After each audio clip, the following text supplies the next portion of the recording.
Hello, everybody. Welcome back to Cardboard and Cold Ones, Episode 3. My name is Sammy Thunder, joined by Jason, everyday card collector. And we have, this is the, I'm trying this as a new motto. I don't know if you're going to go with this or not, but we're going to try it now. Welcome to Cardboard and Cold Ones, where we cheers towards the legendary cardboard that we collect. Love it. Absolutely love it. We could do that. Perfect. I'm drinking tonight the champagne of beers to celebrate the one day closer to the National. What are you drinking? Well, I'm fighting off a cold right now, so I figured I'd try and find the closest thing to cough medicine, and it was Guinness. So it's nice and thick. So I'm doing a Guinness right now. Fantastic. And in my White Sox glass, I might add. Oh, even better, even better. A team that is in development to become future superstars and World Series champs. Or development for 60 years, one or the other. One or the other. But joining us tonight, we're going to have many different guests, but for the two that we have right now, you guys know him as Rocket Rick, and Mike, you know him from Junk Wax Hero. We were talking earlier. Hello, gents. Hello, gentlemen. And so, as it goes, when we host these episodes, we kind of go off the cuff a little bit and just try to, kind of see where the conversation takes us. But I figured tonight we would kind of just explore the excitement that is the National that is coming up, and kind of dive a little bit into history as far as our previous experiences at prior Nationals as well. So I know all of us went last year. Rick, you went last year too, right? Yes, sir. That's right. I do remember. Yeah, of course. Everybody was there. So when you think about what you were buying last year, what you were looking for last year, what your collecting style was like last year, how does that differ to this year? Rick, we'll start with you if that's all right. Sure. Well, last year I had a specific card in mind, and I had never done this before, but I had another card that I acquired somewhere along the way, and I wanted to get that graded and see if I could make a trade. And so, I did that, and I was really fortunate because right just on Wednesday, I found the card I wanted. It was at a price that seemed like maybe I could swing a trade. And then, so I went to the guy and I just asked him, would you be interested? And I had a Michael Jordan 86, a rookie card. 86 Flair. What they call the rookie card. It's probably not really a rookie card by any standard definition. But anyway, so I got it graded and it came back a 7, which I was a little disappointed. So I had to cough up some cash to go along with it, but I traded it for a 49 Bowman Satchel Paige in an SGC4. And as a matter of fact, I have that card, as it happens. Right here. Oh, wow. 3.5, not a 3.5. Wow. And he keeps the price sticker on. Well, that's because I was too cheap to throw away the plastic envelopes that it came. Let's take another look at it, Rick. Yeah, sure. Let me get the right angle here. Amazing card. That is a beautiful card. And I'm not a Michael Jordan fan, particularly. I mean, he was a great ball player, and no question about that. But baseball or basketball? Yeah, well, he's not a great baseball player. It's a lot of people think they can hit major league pitching, but hardly any of them can. I couldn't hit Bambino league pitching. Yeah. No, nor could I. Yeah. Well, my athletic career peaked at age 10. So And when did you get the Michael Jordan card originally, the Fleer 86? Um, I bought it from a fellow that had some cards. He had 5 or 6 cards. He wanted to sell them. So I asked him what he wanted for them, and he said $700. And the first year Fleer and the second year Fleer were in there. There were, I think, a Joe Montana, a Jim Brown, and maybe one other card. But anyway, I mean, it was really worth it, and it was quite a while back. Yeah, just saw that Orlando said a long time ago. Yeah, that's right. So that's that's how I got them, and I like I said, it probably meant more to somebody else that was more of a modern and a basketball and maybe even a Michael Jordan collector that maybe couldn't afford the Gem Mint 10 or something like that. That would be me, Rick. I'm a Jordan fan and a collector. Okay. So. I was thinking of Jason. Yeah, right. As you once you mentioned Michael Jordan, I imagine Jason's eyes lit up. Yeah, especially for $700, along with a Jim Brown rookie. And it wasn't a Jim Brown rookie. It was just a Jim Brown card. Okay. When Orlando said years ago, I thought to myself, when 1995? When was this? So. Well, yeah, it was a while back for sure. So, Rick, the Satchel Paige was that was the big pickup for the National, right? Yes, and that was the card I set out, and I really didn't set out to get any other specific cards. So the big change from this year to last year is I now have a I don't know if you can see this, but I've got a little list of cards, and I'm a little more organized this year. So that's what I'm going after, and it's already changed. So because I bought a couple of cards on a deal that I just couldn't say no to, and I probably won't go after the Christy Mathewson card as a result of that. I spent about the same money, and I got 4 cards instead of 1 card, and one of those was a Christy Mathewson. So you're set. I think I'm. It fits in with my aim to try to collect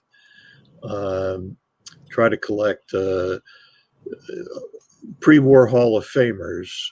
Just like 1 card for each player that's in the Hall of Fame. Now, some of them don't have cards. Or they have ones that are ridiculously expensive, and I won't ever get that.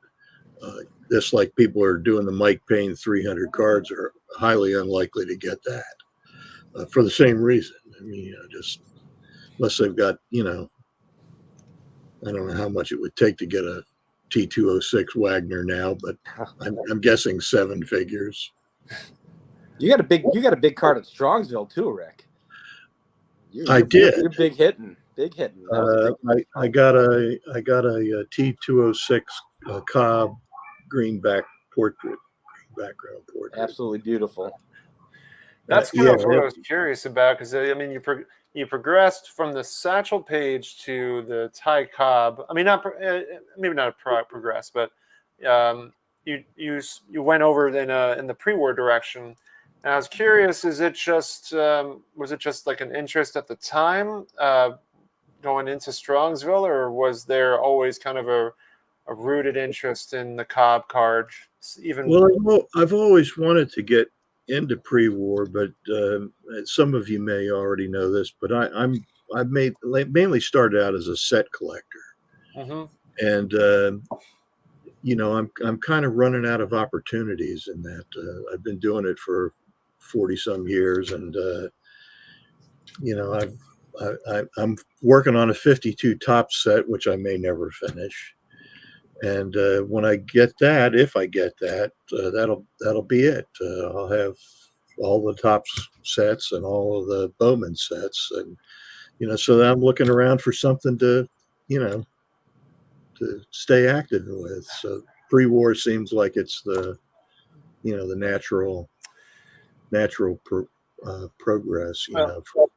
Greg says he has an extra T206 Wagner if anyone is looking. I see that. I think that's his giveaway this month, isn't it? Yeah. And I've got one in gem mint condition too. I've dubbed Greg the hardest working man in YouTube. Not only does he do hour-long videos, now he's doing deep dives on data. I said, geez, this guy needs to relax, man. We got to get him a beer at the National. Mike, I kind of wanted to pose the same question as well to you, because I mean, last year at the National, you kind of had your eyes set on certain cards, and now going into this year, how do you think the time has changed in terms of what you're collecting then versus what you're collecting now? Well, I collect so many different things, so there's so many things that I can buy that will fit my collection. But I've narrowed my focus of my collection to more of the bigger cards. And you can see some of the cards I've bought this year. Ted Williams 48, 49 leaf, whatever we're calling it today. The Satchel Paige 53 tops. The Pete Maravich rookie card, things like that. I'm instead of buying a lot of $5 to $10 cards, I'm buying an occasional $200 to $500 card. And my budget's higher this year at the National, and so I'm hoping to buy a handful of what I would consider big cards. So we'll see. I mean, I'm targeting mostly vintage, a couple of pre-war. I'm not a big pre-war guy, but definitely mostly vintage. I have a few Ted Williams cards on my list that I want. His 41 play ball is probably my number one target. So yeah, I'm excited. I was really happy with what I got at the National last year, so I'm hoping to leave even happier this year. Did you get the 55 Jackie last year, Mike, if I remember? Oh, that's a really good, really, really close memory. 54. 54, my bad, yeah. Remember, I was lurking on all of your channels before I started, so I was the lurker watching you guys. So yeah, I think I paid $200 or $220 for it, which seems ridiculous. Yeah. Do you feel as though, like, is there a different mentality in terms of your collecting preference then versus now, or has it kind of stayed pretty steady? No, I was just starting to really look at the $200 plus cards last year, and now that's almost exclusively what I do. I mean, I bought this was at the time the most I had ever spent on a card. Griffey Jr. autographed. I paid $400 for it, and since then I've bought 5 or 6 more that were more expensive than this. Sorry about the glare. Oh, it's all good. It looks great. Greg, nice. Yeah. That was my most expensive at the time, and I bought 55 Ted Williams at the National last year. Sorry, whoops. Nope. That's what I was thinking of. I remember that as well. Yeah. I knew there was a 55 there somewhere. And that's the perfect grade for me. Yep. I'm right. I'm in that wheelhouse as well, my friend. That's well-centered, low grade. Like, look at this Ted. It's authentic. Look at how beautiful that is. Yeah. I didn't get this at the National, but this is why, and I just don't care. Yeah, so I have a similar story, and we all talk about those cards that we missed out on, and I was in Strongsville looking at a 48 Bowman Musial, and it was a 1.5, and the front was absolutely gorgeous, and the back had a little paper loss, and I kind of passed on it, and I regret it every day that I should have just bought that card. I have those. Yeah. I walked away from the Griffey because he wouldn't come down $25 for me. And I got about 50 feet away and I was like, you idiot, go back. Right. What are you, stupid? I actually looked at Don Field of Dreams with me because he's a Museo guy. And I think the guy was asking $450 and I said $425. He's like, I can't go any lower. And I'm like, yeah. And I'm like, am I really walking away for that? And I'm like, well, let me just go look, let me go look. And that was it. I never went. And I looked at the card every day I was there and ended up not buying it. So now I'll pay $800 for a 2 that probably doesn't look as nice. So that'll probably be the case. So we have another visitor that's just joining in. I just wanted to bring him in. TJ. Tony. Hey, Tony. Everyone. How's it going? Good, man. Good to see you. Awesome. I'm glad we're able to bring such a big crowd tonight. So Yeah, that's good always stuff. good. So, I wanted to actually not. Sorry to interrupt here. I know Tony's just joined. Thanks for joining. Always good to see you. But something that Jason just mentioned, I wanted to piggyback on. Yeah. So I almost walked away from that Griffey because he wouldn't come down $25, and you walked away from the Musial. Is it because we want to win the deal? I think a little bit, right? I mean, Yeah. it's $25. What are we Right. talking about here? I'll blow $25 on some of the dumbest garbage on the face of the earth, right? So, yeah, I think it's a little bit of that. I mean, I get wishy-washy, Mike, when I'm at shows. I really do. Even at Strongsville, and there were a lot of people there, and I kind of went off on my own, and it took me a couple hours till I pulled the trigger on my first card. I kind of get wishy-washy, like, where do I want to spend it, and so we're talking about how we all collect. I'm going to steal a line from Shane, Shoebox Legend. I am a shotgun approach. I collect it all. So so I have projects that I'm working on, but at the end of the day, if I see something that I like that might have nothing to do with any of those projects, I'll pull the trigger on it. And that's what I did last year. I had no intention of getting a 56 Mantle, and I ended up purchasing it. Now, because of that, I'm doing the 56 Hall of Fame run. But my intentions weren't. I was looking at White Sox cards and a Mini Minoso rookie, and I just flipped the script and saw that card, and the price was too good, so I had to do it. So. I think it also depends if the card can be readily available at many different tables. I think the Griffey auto might be specific because you can. I mean, the one you have, Mike, is in a nice grade in both the condition and the autograph grade as well. But I wonder though. I mean, is there a pop count as far as how many of those are both autoed and graded? There is, and you can find them like crazy anywhere that are autographed and graded by PSA. But most of them are they only say trading cards. They're not dual graded. It's only the autograph, and I don't want any of those. I mean, I'd rather pay the extra $10 to have it dual graded and have it actually say 1989 Upper Deck and know that the card is legitimate. Mm-hmm. Whereas we know a lot of those cards that they have graded and authenticated the autograph, the cards are counterfeit, especially if it's a counterfeitable card. So I would rather pay the small premium to make sure that the card actually says and they have authenticated the card. Yeah, no, I totally understand. But it's a good point as far as wanting to go up to the table, win win the deal essentially. I think it all depends. It's all circumstantial. Just depends on the situation. Tony, how you doing, man? Doing well. Sorry for being late. I had a couple of things to do. The wife and the kids before I came in to the call. So thanks for having me late. Oh, no worries. Glad you can be here. I also found out just before joining in that CD Colfax is going to have another signing and only 30 spots. How much per autograph? 3,000? Just going to ask. The rookie card is $3,750. And the other cards, I think, are $1,200 maybe. I have to double check. I'll settle for the 56. Yeah. So would I. That's pretty stellar. Yeah. I actually like the card better myself, personally. Yeah. Yeah. Yeah, it's a dynamite card, Mike. And the story behind it even makes the card even more special. Yeah. Paid $20 for it. Yeah, I was actually watching your video today, and then you were bringing up that card. I'm like, oh my gosh, yes, that's crazy. Yeah. Now Tony was showing me earlier. I didn't realize this, but you completed the entire run of the 58 Hires Root Beer test set, and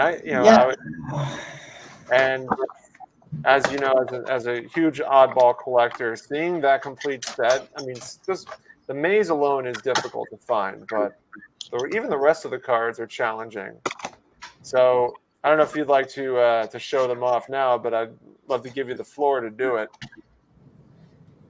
Yeah. Am I mirrored properly now? What do you mean? Yeah, you've got baseball card show. Yep. Okay. All right. Great. Yeah. I just realized when I joined, the text was backwards. I think it Yeah, only shows so- that way for you. It's weird.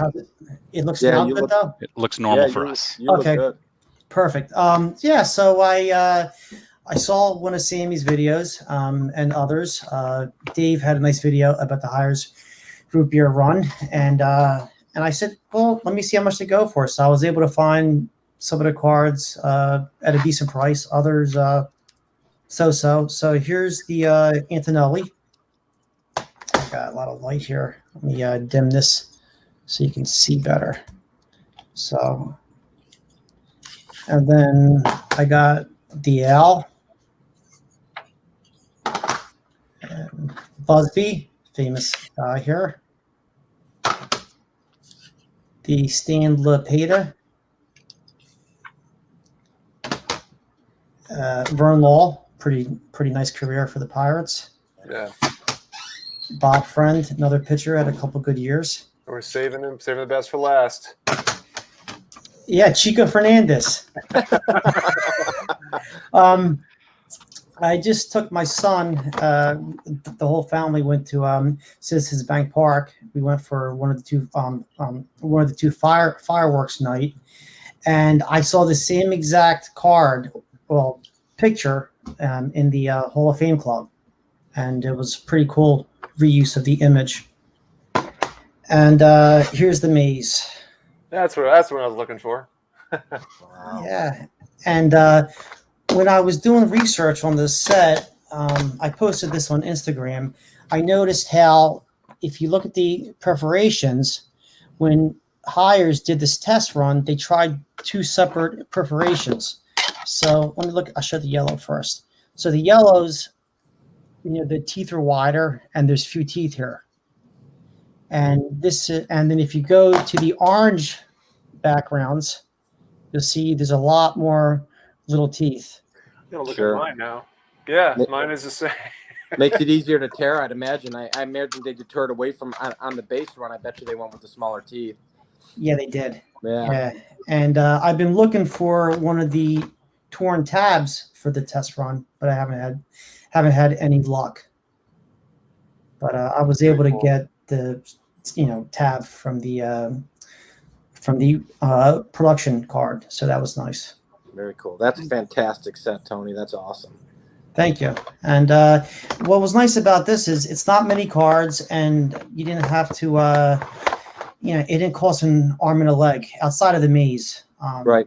which we know is expensive, but the other cards could be had for $100 here, $200 here. So considering the scarcity of these cards, it's fairly priced for at least all but the maze. That Willie Mays took me 7 hours of walking the Philly show to find that one. And I was at that show. I didn't see that maze. Really? Yeah. It was in a fanny pack all day. Wasn't it ungraded? Sam, you got it ungraded. You graded it. Yeah. Yeah. I walked up to it was the last table I visited, and at that point I was looking through a bargain box and I found a 1969 West Unseld rookie card. And so I was like, all right, he's asking 20. Let's see if he'll do 15 on it. And so I'm like, hey, we do 15. And then I'm thinking, I was like, it's a smaller table. It wasn't one of the big dealers like Stan or Ash or those guys, but it was a small table. And I'm like, I've been showing my list to everybody all day. No one had anything. So I figured, all right, I'll show him my list. And he's like, yeah, I have something. I have something for you. And he pops out the Hires root beer card. I'm like, oh man, all right, this just changed completely. My feet no longer hurt. Right. And I'm going to pass on the West Unseld at this point. Yeah. The West Unseld ended up being a throw in afterwards. Okay. So it was well worth it. But yeah, I took that over to SGC right away and sitting right up there now. So Beautiful card. Beautiful. Yeah, no, it's a fun card. I mean, I like test runs. I like to test all the test sets. I mean, Mays, he's in a lot of them. He's in everything. In the 60s, the middle 60s, 64, when they came out with everything, he's got a card everywhere. Oh, yeah.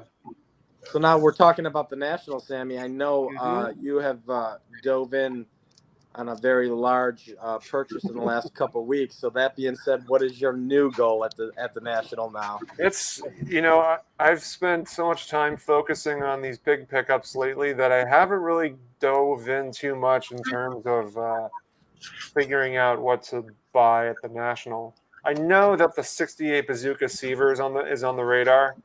Um, so, and that one doesn't, doesn't go deep in the pockets. I think those you can probably get easily for about, like $200. And so for the budgets that a lot of these, a lot of people are bringing with them, it's kind of like a smaller purchase.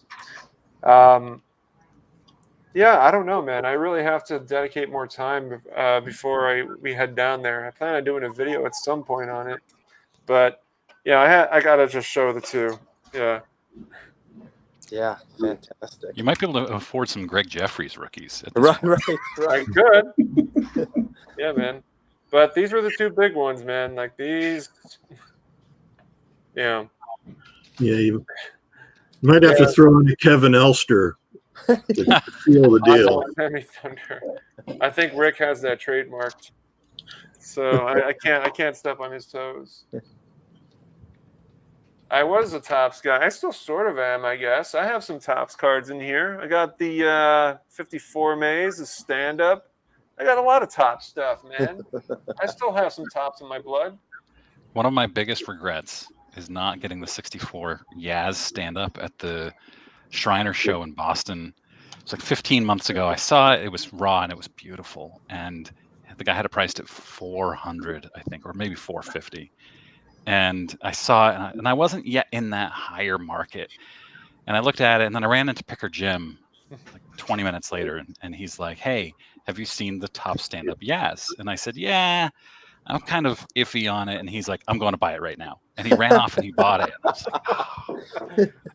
He gave you And then- he gave you that considerate, hey, are you kind of, and you said, no, I'm out. I'm gonna go get that. And then he got it graded, and it came back. I don't remember what the grade was, but he did very well. You know, it's funny, Mike, you were saying, you'll walk away for $25 and it seems like you want to win the deal. I also find that when you go to the National, when you go to big shows, once, for me at least, I said I'm a little bit catty. I won't spend the money. Once the money starts flowing, then it's like you're buying a $300 card like it's a $50 card. But 3 months down the road, you'll be at home on eBay going, I don't know, that one's $90. Can I really swing that right now? And Right. it's just amazing how your mindset changes once you're at the National or a big show versus sitting at home on the couch going, do I really want to spend that kind of money right now? Yep. Given the circumstance, is the Yaz stand up on the radar for the National? For the right price, sure. Be careful. But I just completed the Yaz run. My last PSA order popped today with my last 6 Yaz cards, and I'm not trying to complete the oddball. There's a master list, and I want to complete it, but all raw. So I'm not going to grade any of the other ones. So I'd love to have it, but it's not something that I'm targeting per se.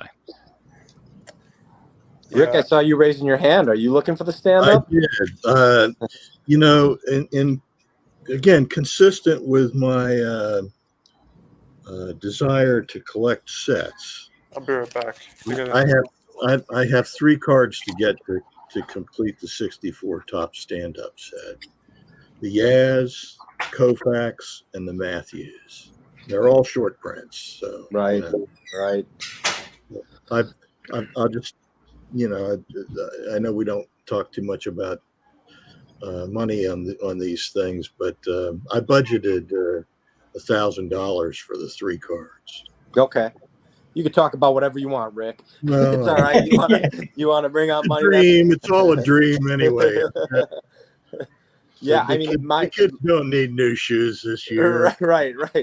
My whole thing is when people ask me, what are you targeting? I said, and we're 2 weeks away, and I still don't know what the budget officially is. So until I know that, it'll determine what are my target cards going to be. It could be a Colgan's Chip Cy Young or a 53 Satchel, or I could just be fulfilling my 56 and 59 set, Hall of Fame run. So it all depends. But my whole thing is, regardless, if you go there, like you said, if you had $1,000 or $700, that's still going to buy a pretty good time at the National. So it doesn't bother me none. It doesn't have to be $1 million for me. I'm still collecting all the base run stuff, so I'm good with that. We have a bully in the comments. Somebody's bullying me. Who? That's him.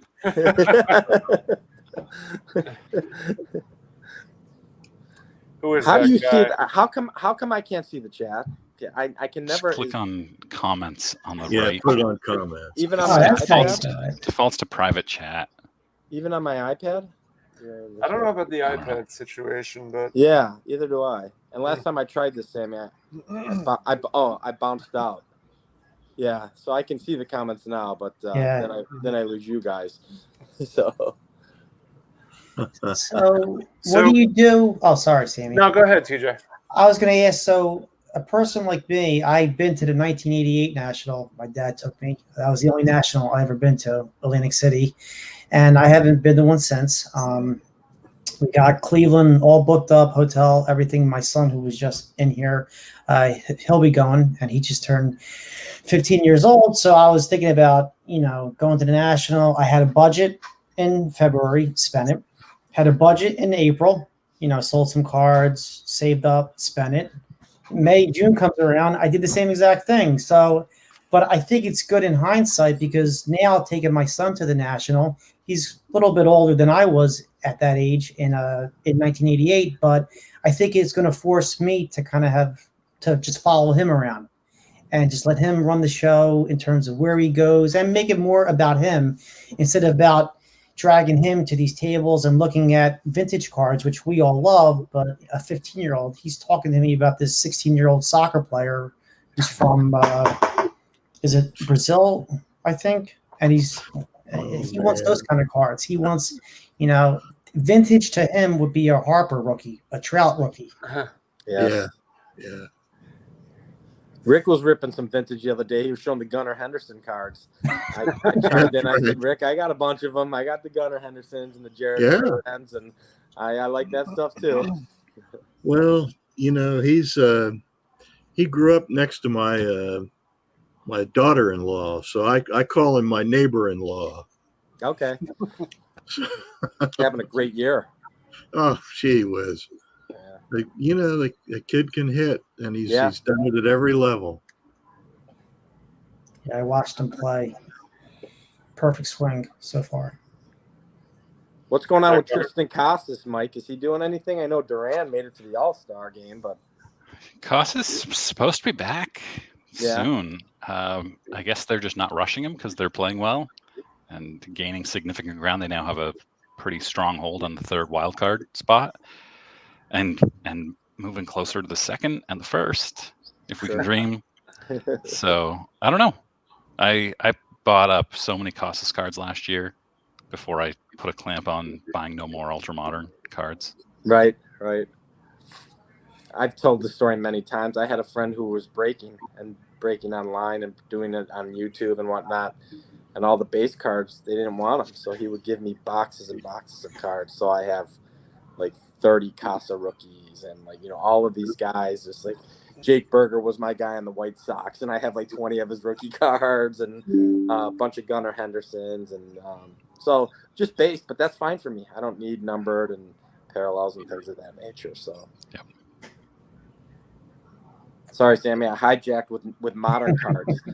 I will see my way out. No, I don't care, man. I don't really care.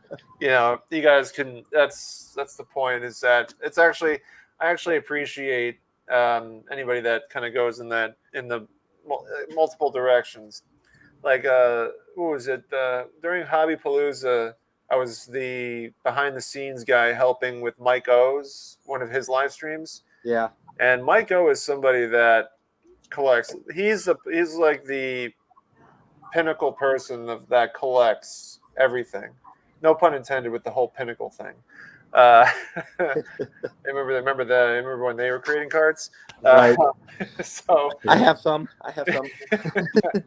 but no, when I was watching it was kind of good to see that he's really enthusiastic about everything, because I think it takes a lot of time and effort to really kind of have that enthusiasm for everything.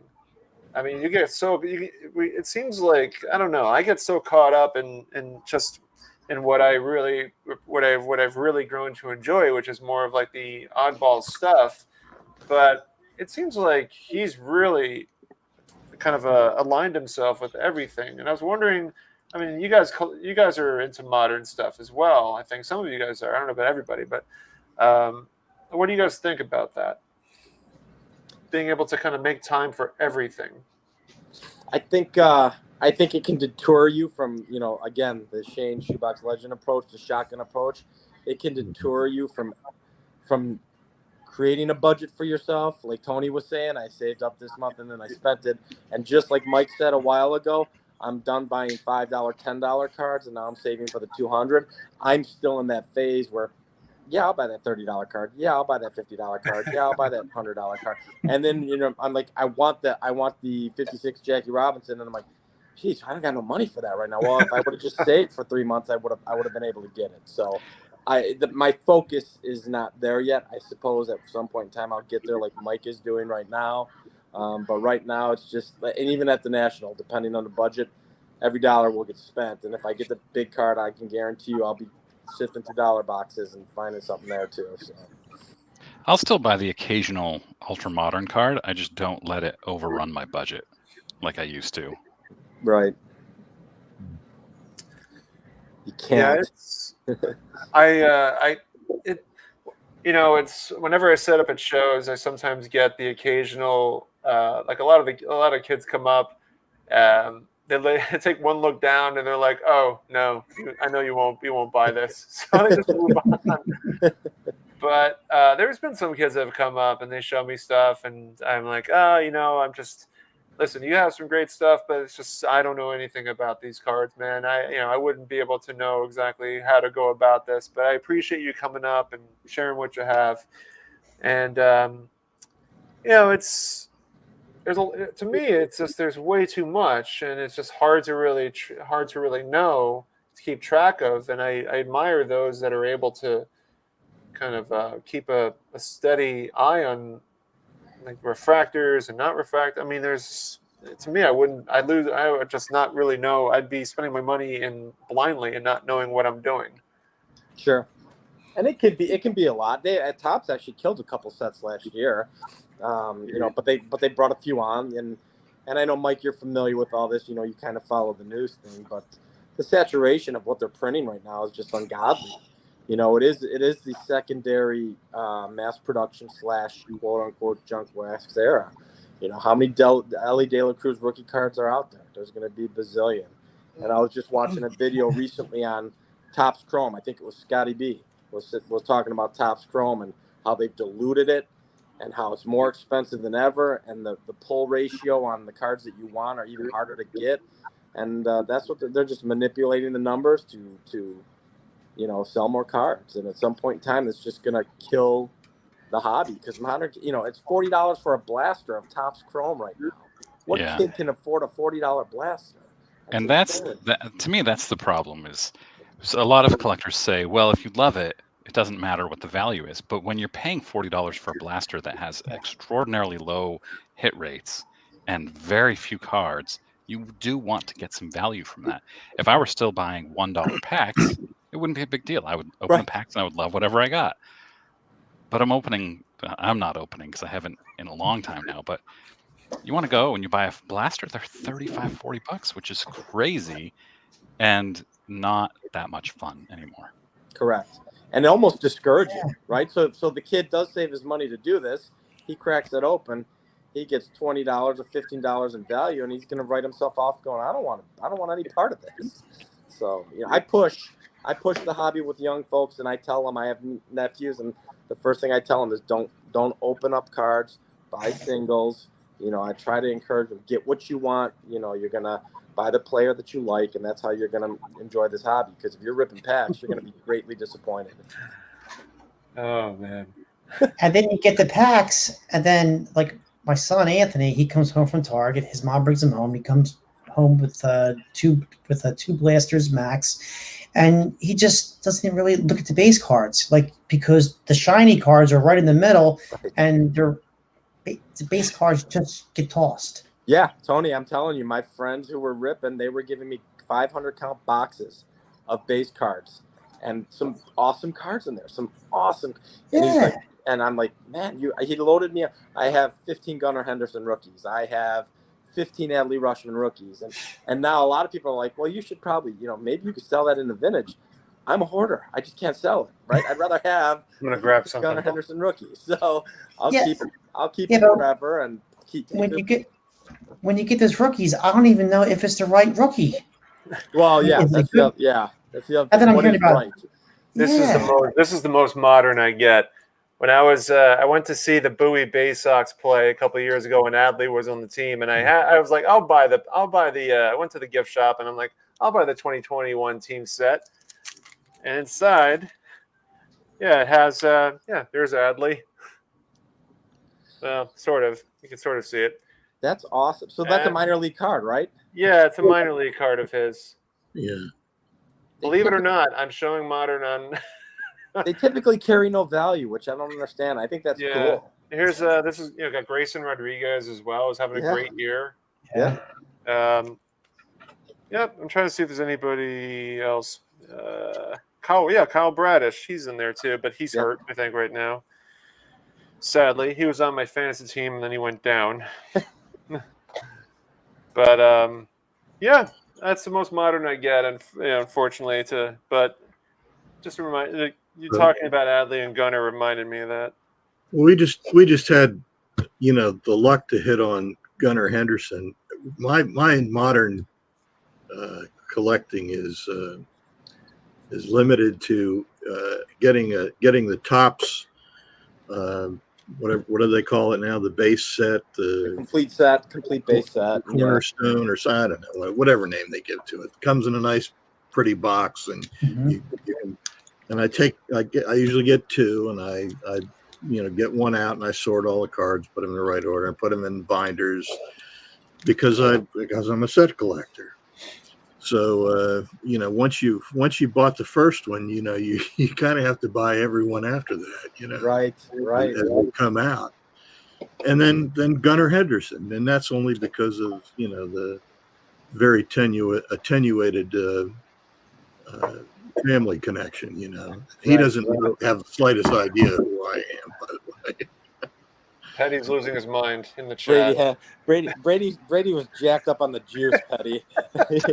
He was gooped up on the gop. He hit 50 homers in 1 year, and then he slid down the hill after that. Yeah. Oh man. And the sideburns. He had great sideburns. Right. Yep. No, but I think from a base perspective, it's fun to do. I enjoy it. I was actually considered, the All-Star game is in 2 weeks. Since I'm not buying anything, I'm rattling things through my head of what I can do for videos. I'm like, maybe I'll show the All-Star teams, all the cards that I have of the All-Star, one, if it's a rookie card of all the guys on the All-Star team. I thought that'd be fun. So you can still have fun with it on the cheap. It's just I think sometimes, and we've talked several times, Sammy, on several different lives, values, everybody wants their cards to be worth something, but if that's the focus of what you're doing, I question how much how much fun are you really having? Of course I want my cards to be worth something. And of course I want to pay the smallest amount for them, but I can still have fun with $2 modern cards. It's fine. So yeah. I mean, yeah. Who rattled off? Theo? No, I was just seeing what Theo's saying. He's accusing Ricka that buying complete sets is cheating because Orlando mentioned that he has every top set. I don't have the storage room for 5,000 count boxes, and that's how many blasters you'd have to open to collect a complete set. I don't have the focus to even do that, Rick. I was buying the complete set for a couple of years, and then I just veered off of that. I'm like, I don't, there's 750 cards in a set now. I'm like, Well, do I really need these? You know, let me ask Well, you, where do you think the right, cutoff isn't is? Where do you think the cutoff is in terms of like when is it financially? Does it make sense to buy the entire set and not build it or get like big lots of it and then build around it? well, you can buy a complete set, for I would guess maybe less than the cost of 4 blasters. yeah, definitely. Oh, Well, like so I'm thinking of like from It's, the it's, Vincent it's never days, like, been it's never been financially advisable to open packs to build a complete set. And are you talking about the mod, or are you talking about going even Modern. back? Oh yeah, well, modern. back when I started collecting, you could buy a box of say Series 4 1962 tops for $1.20. that is phenomenal. 24 packs for a nickel each. So But maybe I you guess- could do it back then, I suppose. But I don't even know if they sold complete sets back then. And Rick bought his first car with 2 raspberries and a pickle. I'll tell you my story if you want to hear it. Yeah, man, I share was it. yeah. Yeah, let's do it. I was in the 5th grade, and back then, I took 30 cents to school to buy the hot lunch. Some of the times, anyway, I took the 30 cents and I bought a 62 tops Roger Maris and Rocky Colavito for 30 cents. That's fantastic. And I had no lunch that day. Was it worth it? Oh yeah. More importantly, do you still have the cards? Regrettably, I don't have any cards from my first effort to be a collector. I gave them away myself. Sure. Yeah. It must have been interesting buying packs or boxes when they had series, because you would have sometimes 4, then it went to 5 series and 6 series. So it kept you, I guess, buying the packs throughout the whole spring and summer. Well, I did that because I'd liked collecting, but I wasn't very bright. I didn't even know that they came in series. I didn't know what a series was. Oh yeah, sure. I was 10. I gotta say, Because- Theo's being pretty spicy in the chat, man. Buying a Topps complete set is like going on a hunting trip and the guy shooting the bear for you. So here's what I'd say about if we're when the talking game warden modern, says, how come the bear has a bullet hole between his eyes and a bullet hole between each paw? He said, well, when I found the big light in his face, he went like this. I would say this on the modern front, at least, the base part of building a set, that's gone. People are buying blasters and hobby boxes. They're not buying them to complete a set. They're buying them for the hits. So Right. the base set is geared towards the older set collectors like us, or people who set collect. They're not geared towards guys who are, because you're going to miss out on all those hits and all those autos because it's just the base set. Blasters and all that, whatever, monster boxes, whatever they have built is simply that's the gambling aspect of buying cards right now. That's the roll the dice stuff. So I don't consider it cheating, Rick. I think Theo's banging on you too hard. Dylan has Hey, the best comment. I've been called Rainbows worse. are the new sets. That's for sure. It is. What did Dylan say? Rainbows are the new sets. Yeah. Rainbows, refract. However you got the one of 50, the one of 200, the one of 175, the this, the that. So, I don't mean to change the topic of conversation. You do. Go ahead. Well, no. It's I was going to share. Speaking of sets, when I got when I found this at the Strongsville show, the Cepeda from the San Francisco Call Bulletin. Let me see if I can get myself. Yeah, the San Francisco Call Bulletin set. It's caught my eye. It was at Craig's table. Yeah, you guys know Craig. And it was kind of funny because this card was really kind of set up in the corner away from everything else. And it didn't have a price sticker on it. It was like one of the few cards he didn't have a sticker on it. So I said, Craig, like, how much are you asking for this one? And so he wanted 100. And I was like, can you do 90 for it? And he was like, okay. And ultimately agreed to it. And it was from this whole set's from his rookie year. And so I've never seen this card. I don't know. I didn't know it existed. I didn't know this set existed because it looks very similar to the format of it looks very similar to the Journal American. You can kind of see the comparison between the 54 Journal American and the 58 Call Bulletin. Nevertheless, I tried to see whether or not there was a Willie Mays in this set, and there was. And I was like, man, I got to find that one now. And that was going to be another big national hunt, but that's when that was part of that big package. And I'm going to submit this one for grading with SGC at the national. Are you keeping the Cepeda, Sammy? You're keeping that, aren't you? I probably should. Yeah, I probably should. You know, it's They're like nice it's one of the few players that, or one of the few player cards that are not obviously in my focus, because I just focus on those on a particular group. But you know, it's special. You know, Cepeda's rookie year, and not a common card to find, so I think I'll hold on to it. Yeah, I think it's cool. I think I do pay retail. There are plenty of times where I paid retail. I mean, if anybody taught me that, is Orlando. Is like when you find a card that you just don't see that often, and it you know, there's a retail price on it, and it makes sense. I mean, you just have to jump on it because it's one of those things you're just not going to see at other tables, and that's something he taught me. Well, coming from the Mike Moynihan approach, has anybody here ever paid the exact sticker price from the dealer? I just did for the first time ever over this week when I went into PB Collectibles in Newport, Rhode Island.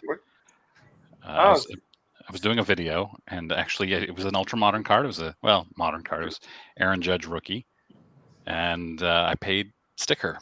We were having a great conversation, and yeah, he was letting me do a video. I mean, obviously, maybe there might be some help to him, but I didn't want to do a video and then be like, and can I get a deal? Right.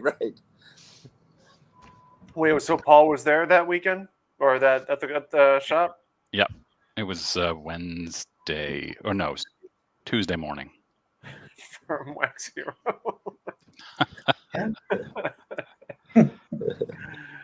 No, it's a great shop.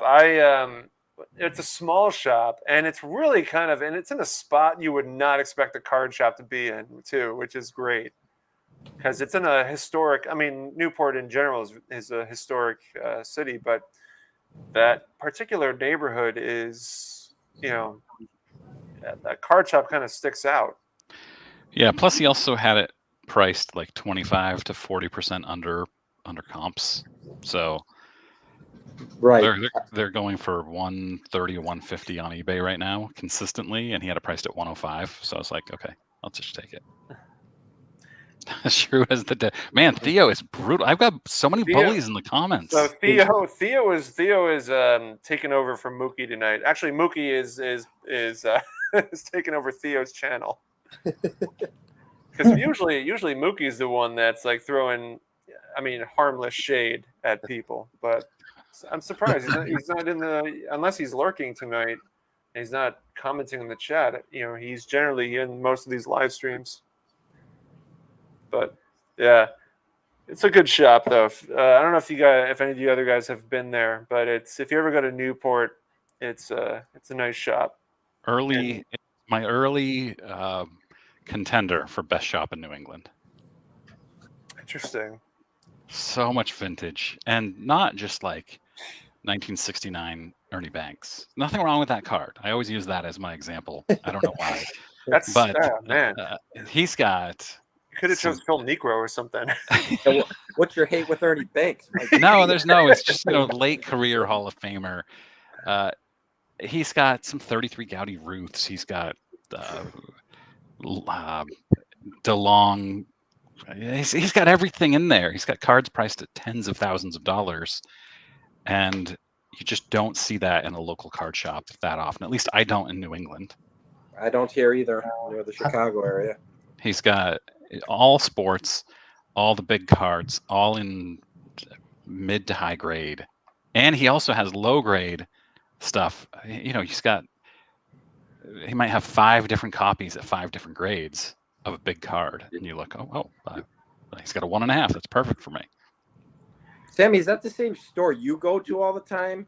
Because have done a couple videos of the same LCS that you go to, and he's got a lot of vintage. Oh, that's it's Village Baseball Cards up in Carmel Hamlet, New York. I haven't been in a while, actually. I need to check on him because he had knee surgery like over a year ago, but he's a guy that has met probably every famous baseball player. And if you just mention a name, you want to try to like slip one past him, he'll have a story about that player.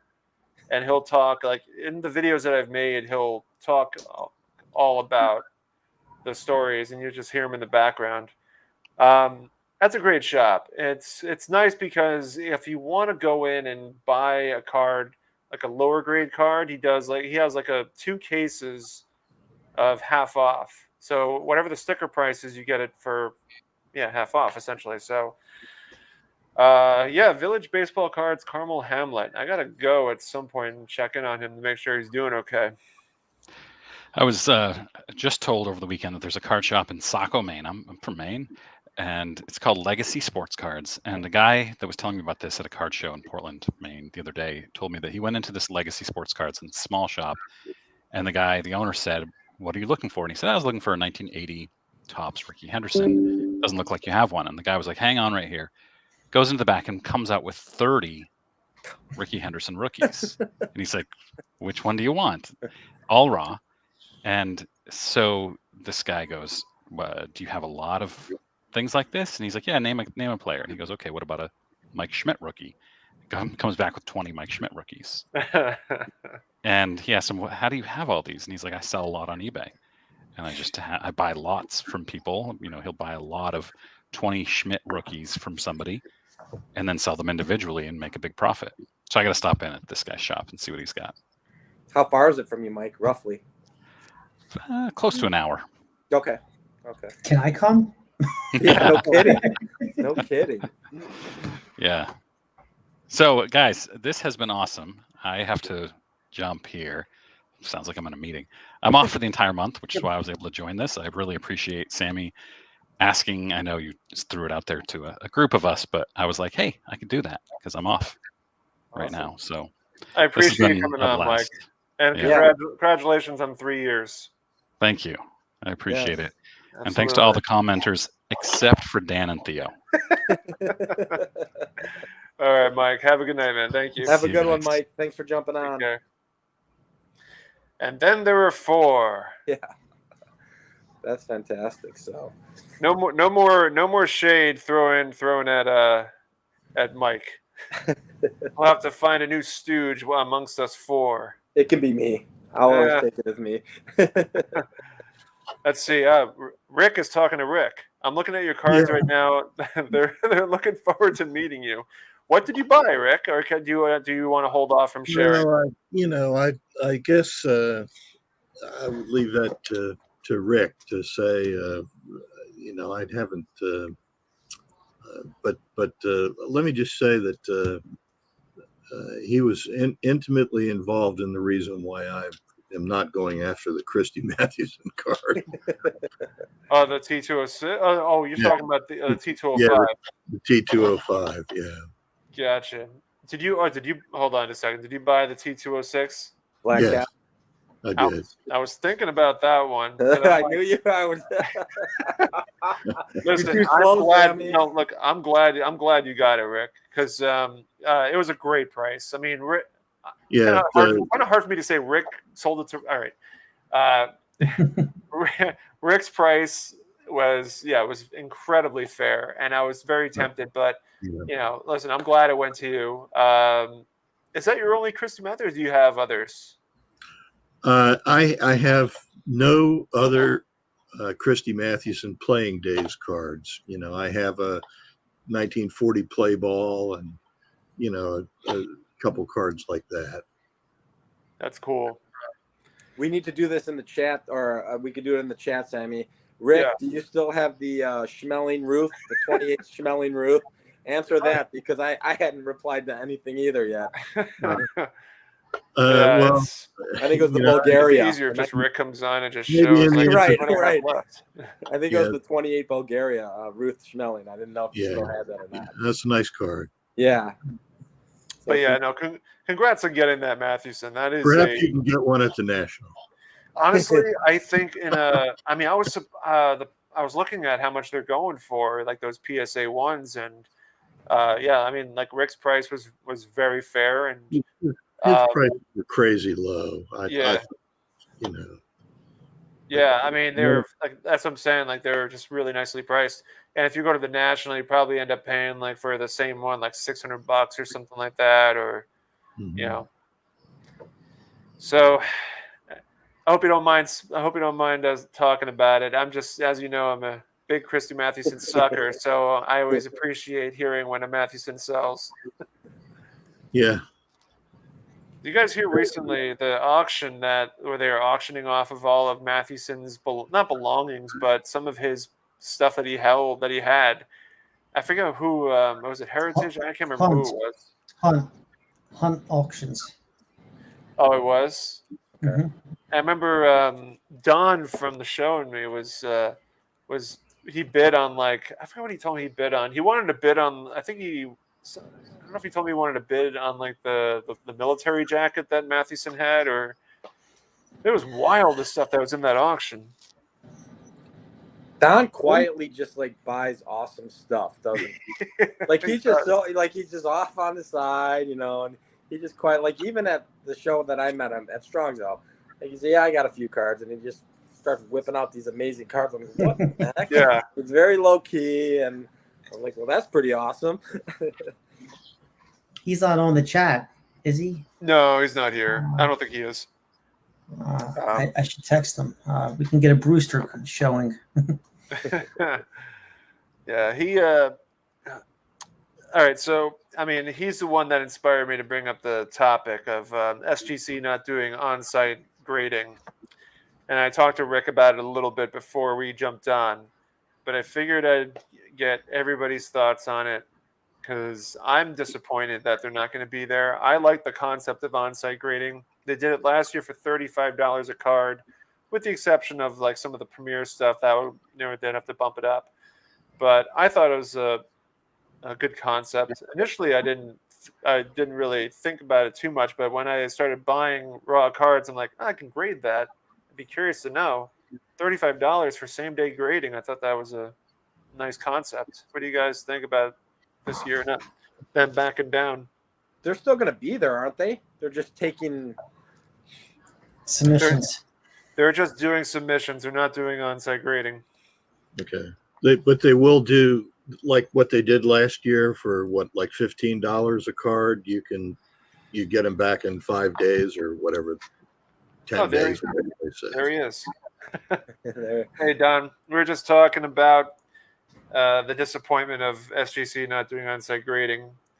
But yeah, I mean, here's the thing is that I think I'm probably spoiled by this because I am used to having the opportunity to submit directly with SGC in person at some of the bigger shows in New York, like the County Center, the Philly show. They're always there. So I get the opportunity more than just the one time a year or 2 times a year at Strongsville and wherever the National is.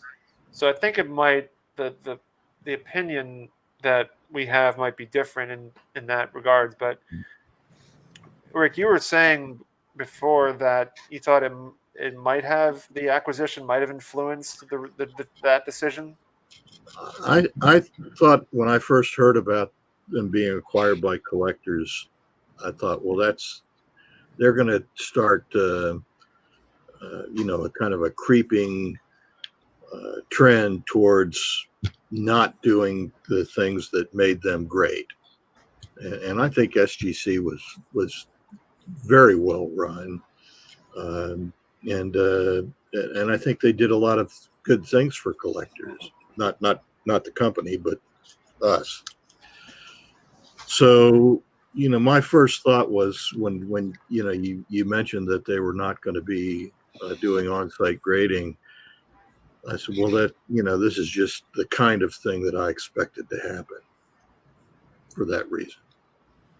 Didn't it put them back last year though? Didn't it set them back a couple weeks when it happened in Chicago? Like they got inundated so much that it was. Well, I didn't get my cards in 5 days. I can tell you that it took about a week and a half, probably closer to 10 or 12. If I remember right, I was reading an article and they were saying that the reason why they didn't do it was for two reasons. I think one was because they didn't get as much of a response, and two was that they wanted to bring down their turnaround time. Mm-hmm. So, what do you guys think? They're like crazy time right now, aren't they? I was hearing like people are getting cards back in like 6 days or something like that. I heard they brought it back down, so I figured if they're bringing it down, hey man, let's keep that. Let's same day. Let's same day. Hey, I love that same day, man. Yeah. Just what do you guys think about that though? Then I think if you have a really expensive card and you're getting same day grading at the event, you don't have to undergo the risk of transporting it twice to somebody, and whether it's PSA or SGC or whoever. That has a great appeal to me. Not that I have a lot of cards that are that expensive, but the few that I do have is I think it's worth it. Depending on the card, right? Oh yeah, I mean it's got to be worth something that you wouldn't you'd feel really bad about if it got lost in the mail.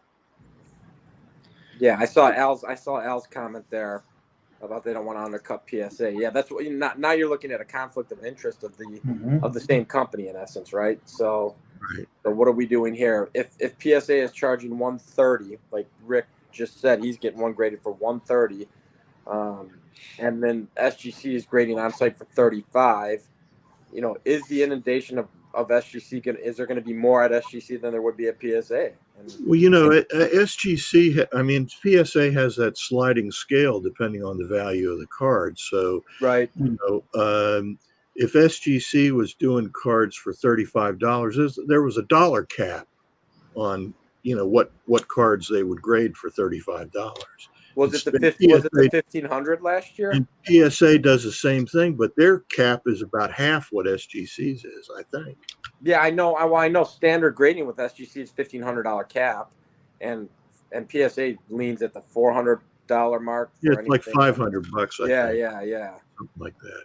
So when they graded on site last year, was it at that $1,500 cap? Do you know, Sam? I do not. I don't because. No, the cards that I had graded were a little bit more expensive than that. I sort of got lucky because when I went to submit I had the 52 Mays and the 55 Clemente I submitted, and those cards would carry that premium. So, I moved around a bit. When I went to submit them, they said, oh, these would be $85 a piece to submit for same day. But I was talking with Pete because Pete happened to be there, and I was asking him about my Gibson. I didn't have it with me, but I was asking I just wanted to see if I were to resubmit it, would the grade improve? And I wish I brought it with me at that time, but nevertheless, he was very nice, and he said, you know what, we'll just do these for $35 each. And so, wow. Yeah, it was very generous. But I'm sure, if you submit a card that is known for having a premium price, if they were to do the same day, it would be $85. But I guess the $129, is that just a flat cost for PSA, or is that? I got it up here. So $125, the max declared value is $2,500. Okay. And the turnaround time is the end of show. So it's not same day, but it's end of show, and you have to have it to them by 12 p.m. on Saturday. Then if you go to the 249, turnaround time end of day, and that's $5,000 max value. So they're giving you end of day show, but when you look at the prices, I mean, you're looking at 5% of the cost of the value of the card at the 249 price, Right. and the 2,500 price. It's the same thing. It's not cost effective. I mean, I guess if you got a banger that you want to sell at the show or trade or flip, you don't have too much of a choice. I was thinking about doing it because Mike did a show on my 86 Flair Jordan, and I think it's undergraded, and I wanted to take it to SGC, but then I find out they're not grading there, so I was well just mail it in or just turn it in there. But going back to PSA, even if I wanted to crack it and then try again, it's just not really worth it. Yeah, I guess the only purpose that would serve on same day at $250 on a 5,000, you better be buying a $15,000 raw card then. Yeah, And then it becomes less of a problem. Yeah. I mean, how much of that is? I'm sure that's going to be at the National, but I mean, that's far and few between even at the National. Ungraded, $15,000 cards, I'd imagine. Yeah. Well, I guess it is what it is. I mean, and I think you have to be a member with PSA to pay that $129 or whatever it is. I've never submitted with PSA, so I don't really know. I have, but I go through a friend of mine who actually is, I submit through him. And it's the cliche. Most of my modern stuff, my Jordan basketball, that all goes to PSA. I did my 88 Jordan. I sent to SGC just because I like, it doesn't hold a ton of value. It's an 8, and I just enjoy the tux. So PSA all the way. rough. But yeah, let's see. It seems though this year, I don't know. I'm trying to remember from last year if there were a number of people that spent their budget before they went to the National, and I can't remember if that was the case or not. I don't recall it like this year. No, It's happening, and I'm not just saying because you went ham, Sammy. A lot of people are going ham right now. I know. So I mean, I'm specifically not because I'm not looking for anything unique or oddballish, if you will. So I'll go have a good time and buy it, even if it's I'll buy the 56 Sandy Koufax at the National. Yeah, I know it's not rare, but so what? I'll have a good time doing it in the memory to add to it. You will, yeah, because I mean, you'll have so many tables you can look at for that card, Right. And so you have the creme of the crop as far as you can pick whatever you want, Right. and so that makes it a lot more fun because it's a bigger hunting piece to be able to find the one that you really, really want. Right. So that's awesome. That's a good card too. Yeah, I love it. That's I've got to work on this 56 Hall of Famer. I kind of slacked, and like I said earlier, shotgun approach. I've been buying everything but those lately, so I need to refill. I got to get the Jackie. The Jackie's probably the one big card I'm looking at. The 56 Jackie. I'm looking. I was looking potentially at the 53 Satchel. There's some big cards that I was looking at. There's a Cracker Jack card I want, and those are all expensive. So, if there was let's say you walk the floor Wednesday.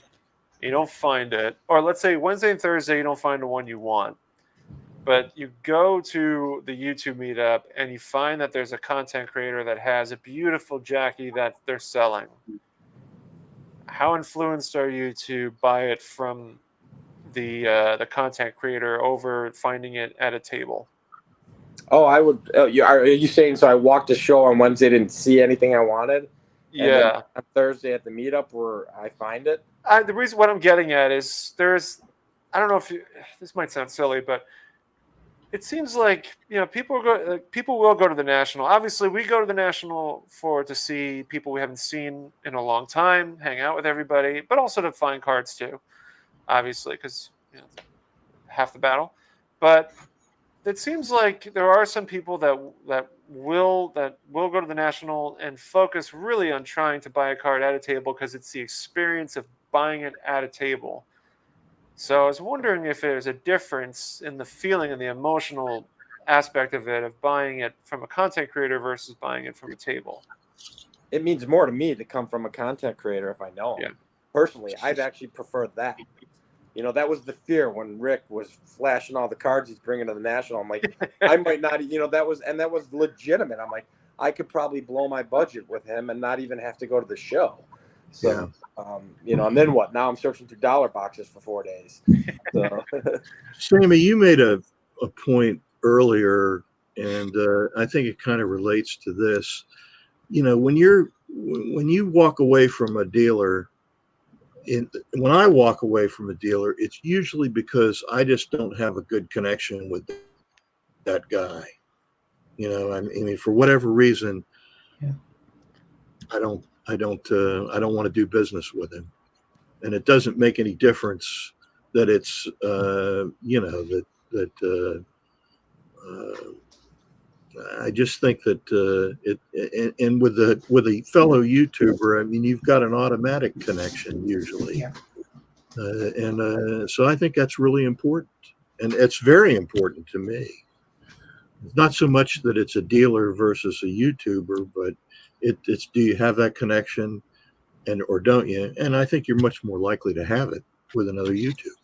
Yes. I just saw Mark on here, but I look at all the cards in my collection, not so much the valuable ones, but the ones that mean the most to me. And they all came through a connection in the hobby, whether Instagram, YouTube, or Twitter. So what you just said resonates. If I go to a dealer and he or she's not, you know, acting as they should, and even if I buy something, it's not the same experience as getting it through someone, you know, or through a connection, just like Mark recommended someone to me. Sammy, you and I know the, you know, common people in the hobby. Yeah, the relationships matter, and they help. You know, back in the days when there was no eBay and you had to, you know, really develop a relationship with your LCS or with a dealer or something. I bought a lot of cards, and my wife still buys cards when she's going to make them as a gift to me from Kit Young. Yeah, and I've been doing business with him for well over 40 years, and I feel really good about that. And last year at the National, I met him in person for the first time, and we had great conversations, you know. And I said, I've bought a lot of cards from you over the years. Not nearly as many as he sold, but do you still get letters from him sent to your house? Not personalized letters, but like he sends you the like I'm going to be traveling the country. I'm looking for this. Yep. Yeah. We just got one about I don't know, month or 6 weeks ago, something like that. As he was beginning his tour. It's pretty cool. Yeah, he's a great guy, and there were a lot of people. Is this a dealer on the East Coast, I assume? No, he's started out in Vancouver, and then he moved to San Diego, and then he moved to Lahaina. In fact, they had a big fire there the week after the National ended last year. Oh, okay.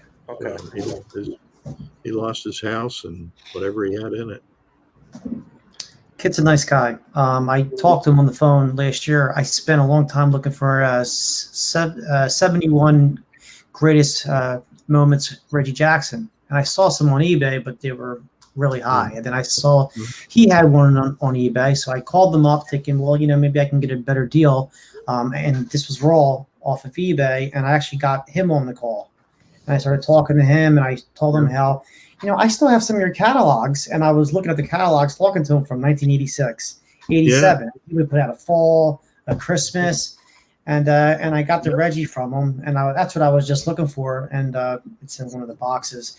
And nice guy, got it graded SGC at the last Philly show. And did you happen to see the 52 top mantle that he had in the last catalog?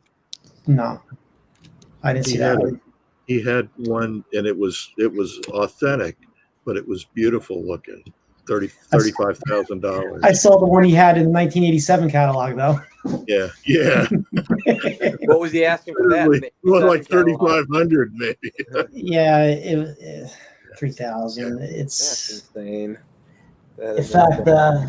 I was doing some research today, and I found a couple of Sports Collectors Digest. Look at the date on this one.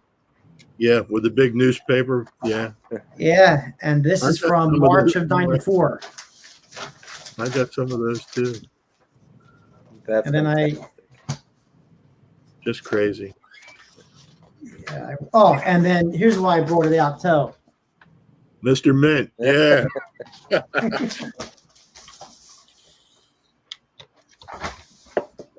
Speaking of T206 Wagners.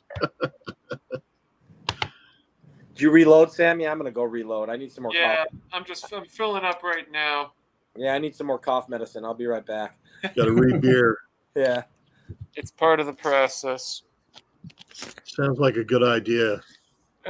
It's honestly like today's my Friday.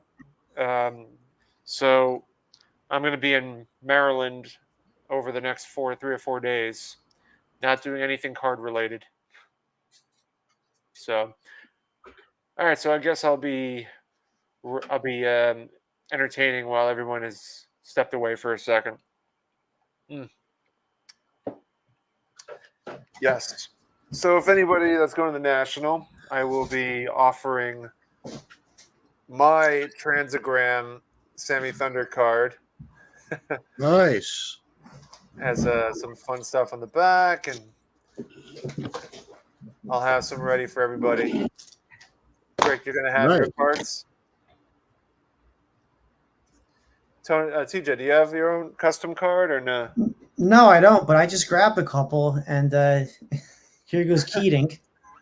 That's wild. You see this one, and I don't know if Orlando's still here, but that's a unique one. I've never seen that one. Yeah, and it's my friend John Newman sent me these, so. Oh yeah. So I was lucky enough to get some of these. Some very creative people. That's far more than me. Yeah. Yeah. Oh man. Oh yeah. Orlando's saying it's a rare issue. I think it might be signed too. Yeah, Orlando. I actually think it's signed. So I know I've shown this already, but I got to show it in its frame. Nice. Yeah, this is the one thing. One of the many things I've been looking for, but I'm glad I found it before going to the National. Is the Laughlin? I think I found out this is from the '75 Laughlin Super Stand Up, and so for anyone wondering like what I was talking about for the past year, it was this. Yes. And then the back is signed by Bob Laughlin himself. It is it's just a true piece of artwork in my mind, and love looking at it. Do you think there'll be any of those at the National? No, not necessarily Mays, but any of them? I think so. Yeah. I think it's tough because that's where the guy I bought it from, that's where he bought his years ago. So I anticipate seeing one there. If it's a Seaver, I'm gobbling it up. Yeah, sure. But they're Orlando all pricey, aren't they, Sammy? What's that? None of them are cheap. If I'm, I think they're all pretty pricey. Or am I incorrect? So, the higher priced ones are going to be the Mantle, the Babe Ruth, the DiMaggio, Ted Williams, Clemente. The Seaver, I think I could probably get paid less than for the Seaver than I did with the Mays. I'll just tell you. I mean, I haven't shared the price on this, but I paid $900 for this. Oh, really? Yeah. Okay. I thought it was much more than that, actually. Yeah, that's a great purchase. Yeah. So I know a friend of mine, a dealer at the Philly show, who he first told me about it. Then I went to Trading Card Database and I started looking it up, and I looked at the whole set and like that's pretty cool. So anyway, the dealer at the Philly show had one in his display case, and I was like, "Oh, are you selling it?" And he goes, "No, I'm just showing it off today. I'm gonna get it framed." So when I think he's going to be at the National, and I'm going to have to bump into him and show him a photo, and he'll be psyched because he was looking for one for me. But you just never see him on eBay. Just hardly ever see him. And there's a Musial, right? Yeah. Yep. Yeah. That piqued my interest. The Musial would pique my interest. Yeah, Mark is saying that he has the Ted Williams. They're not cheap.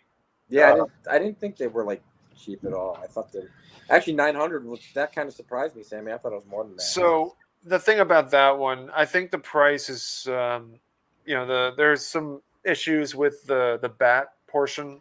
I don't know if it can be seen on camera, but I'm terrible with right there.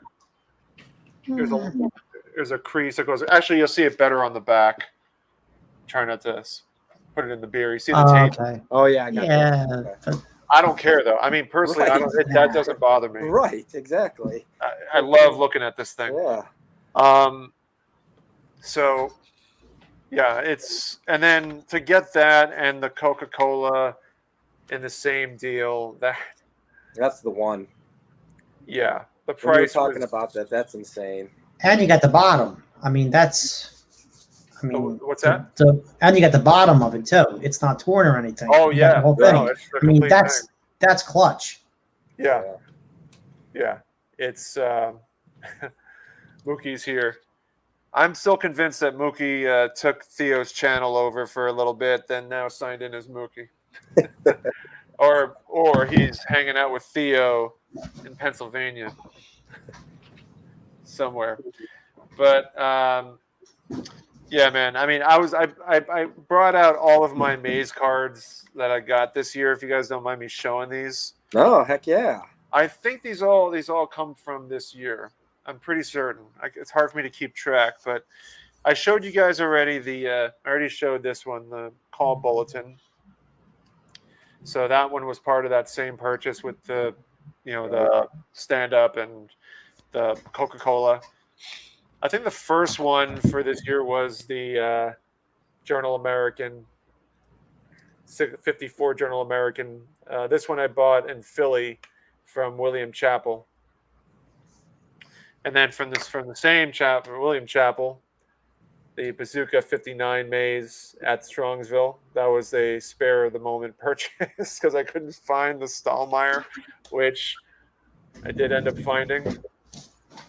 So yeah, it's been quite a year in terms of maze collectibles for 2024. Sammy. Yeah. You have this one? I do not have that one.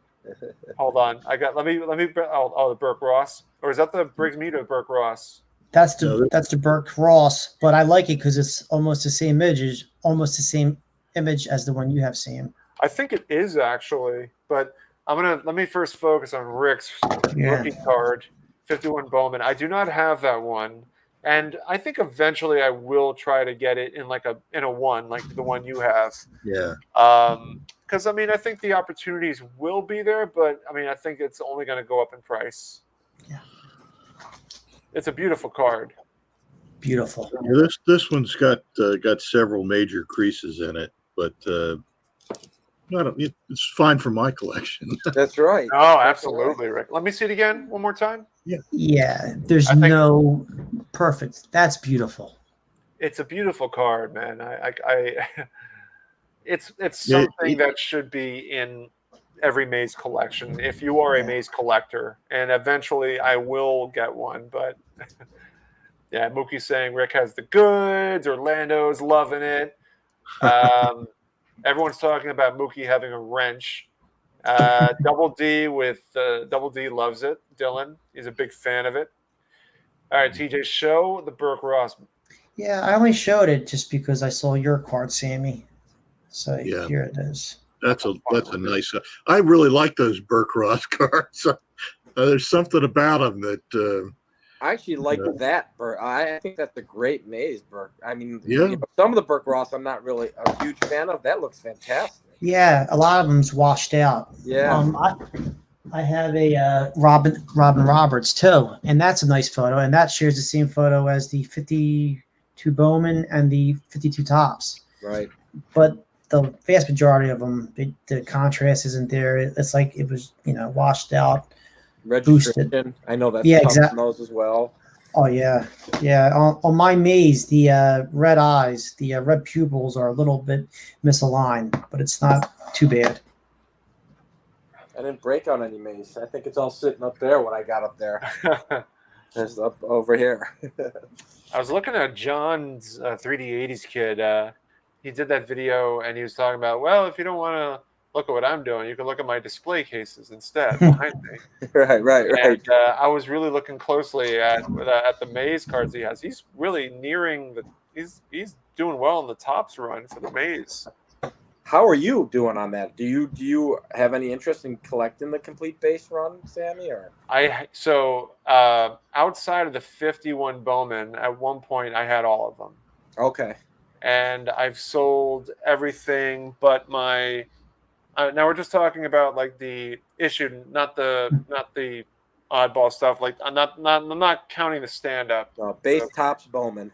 Yeah. So the only one that I kept because it's my favorite set is the 54, and also I can never sell that one because that's the one that I bought off of Jake Legends Never Die before I knew that he was Legends Never Die. And so and I graded it despite him. No. But you had all of them, and you've gotten rid of them since, or sold them off since. I think yeah. I had the 55, the 56. I didn't have. You know what? I take it back. I didn't have the 53 Tops. I didn't have the 54 Bowman. I didn't have the 55 Bowman. I was only focusing on the Tops at the time. So I think I had every single maze card at one point, minus the 51 Bowman, 53 Tops. There's a couple of, but yeah, that was different time of collecting preference.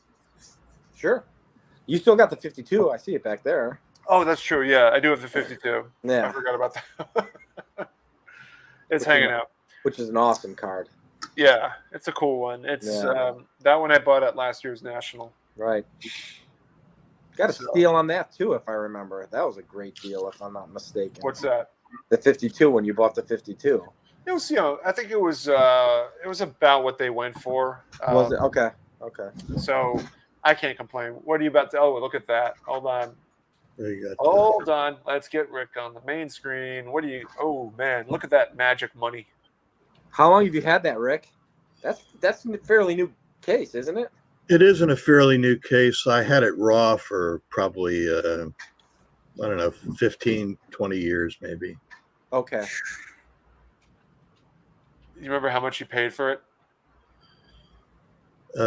I probably shouldn't disclose the amount that I paid for it.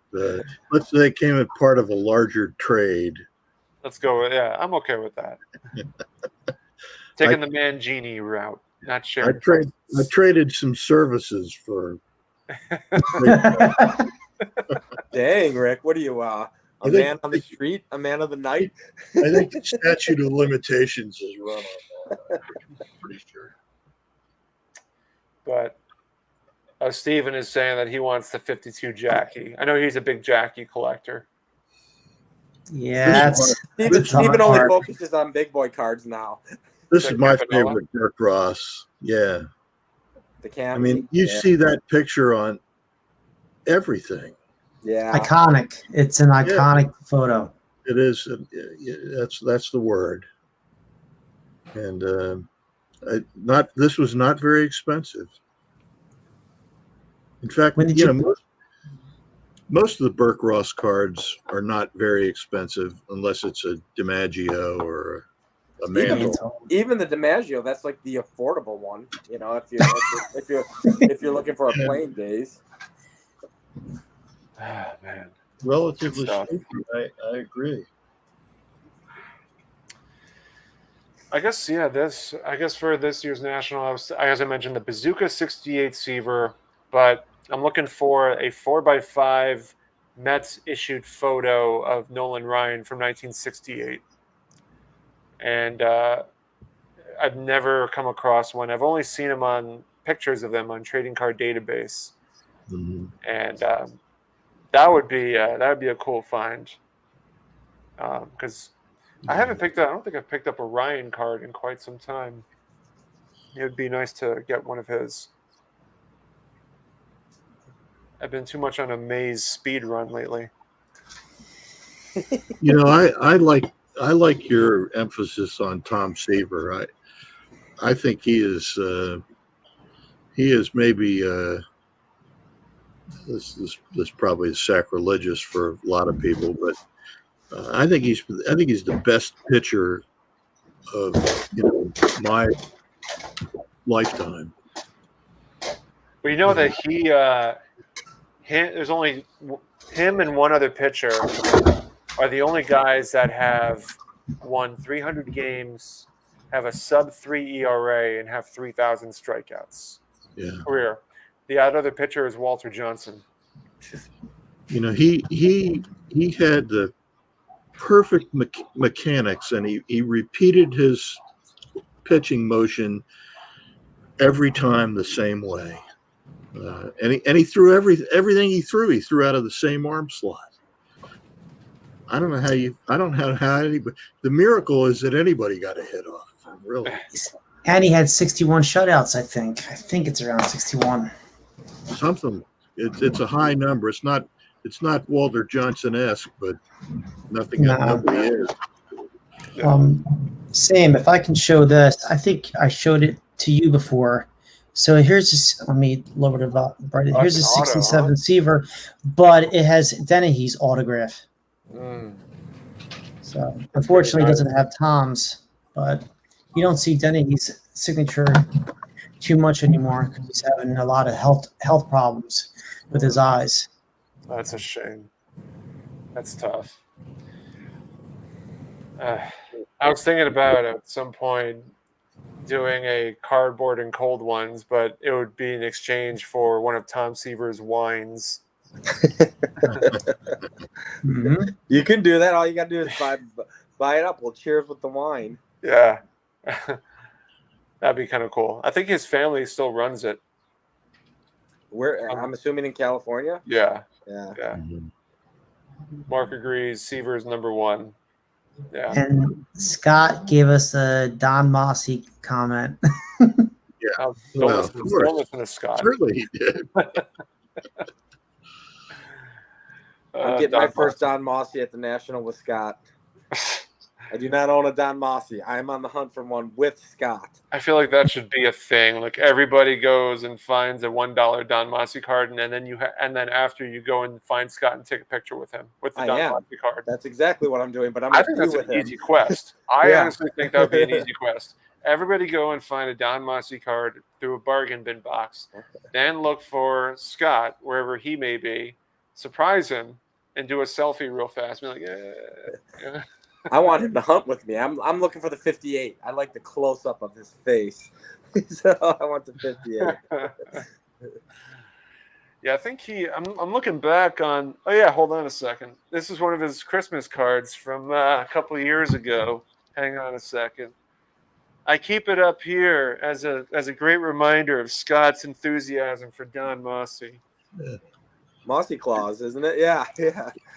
You know, when he was growing up, his mother couldn't put a yellow coat on him because she was afraid he'd look like the back end of a yellow taxi with the front doors open. Oh man, Don Mossy pirate cards cost $2 $2 a year. Buccaneer. Oh yeah, Andrew's bringing up. Oh man, so Andrew, I don't know if Andrew's been lurking at some of the old videos that people have been doing, but he did so on mine, and he found an NBA hoops box break I did from years ago. Uwe Blob. I was just gonna say I remember him as a basketball player. And so I in the middle of my break, I find a Uwe Blob, and I just say it in a funny way, and I guess that kind of stuck with Andrew. So Yeah, I remember him. I was like, ooh blob, ooh blob. I was actually looking at the. This shows you how on the game I am. I bought my tickets for the National like 2 days ago. And, Oh, really? Yeah, and I'm like, I'll just get the VIP. So I just bought the VIP, and I'm like, oh, autographs. Who's signing?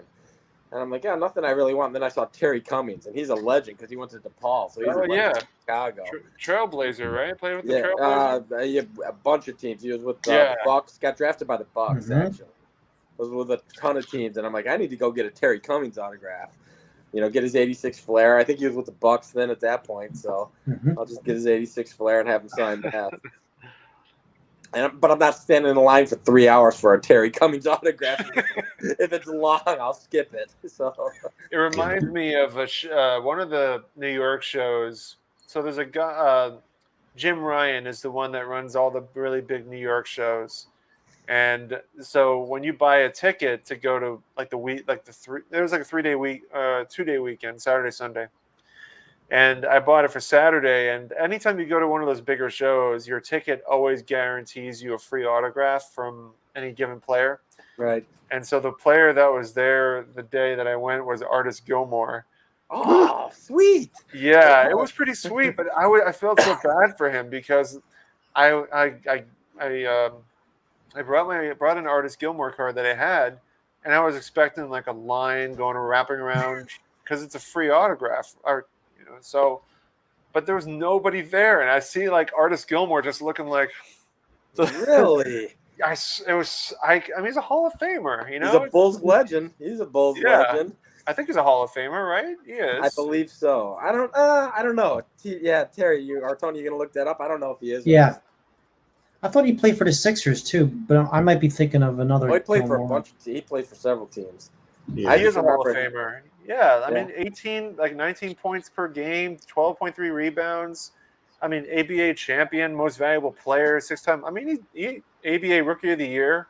He's an ABA legend. How many years was he with the Bulls? He was with them for a couple years. He was with the Bulls for Wow. 76 to 82. Yeah. He was there a while. But Hall of Famer. Yeah. I totally get Artis Gilmore. That'd be fantastic. I think I walked up. You know what I remember the most about Artis Gilmore? He when Jacksonville played St. Bonaventure in the NCAA tournament, Bob Lanier got hurt and couldn't play, and Matt Gant, if you remember his name, but he was like a 6'5", 6'6" guy. And he held his own against Gilmore. Him and like Dave Corzine were the centers of the 70s that I remember for the Bulls. Yeah. And actually Corzine went to DePaul as well. So I just remember I walked up and I think I woke him up. He fell asleep. I also saw that one of the free autographs was Mike Tomczak, former Bears quarterback, so I got to go dig through a box and find a Tomczak card to get him to sign that.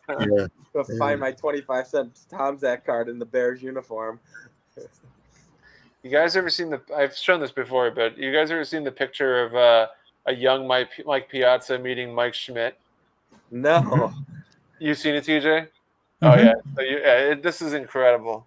Hang on, I'll pull it. I'll pull it up. It's pretty amazing. Hold on a sec. Piazza, that's Greg's favorite player, wasn't it? Let's say open in a new window. He grew up around 25, 30 miles from me, but I didn't hear too much about him growing up, but until he got drafted.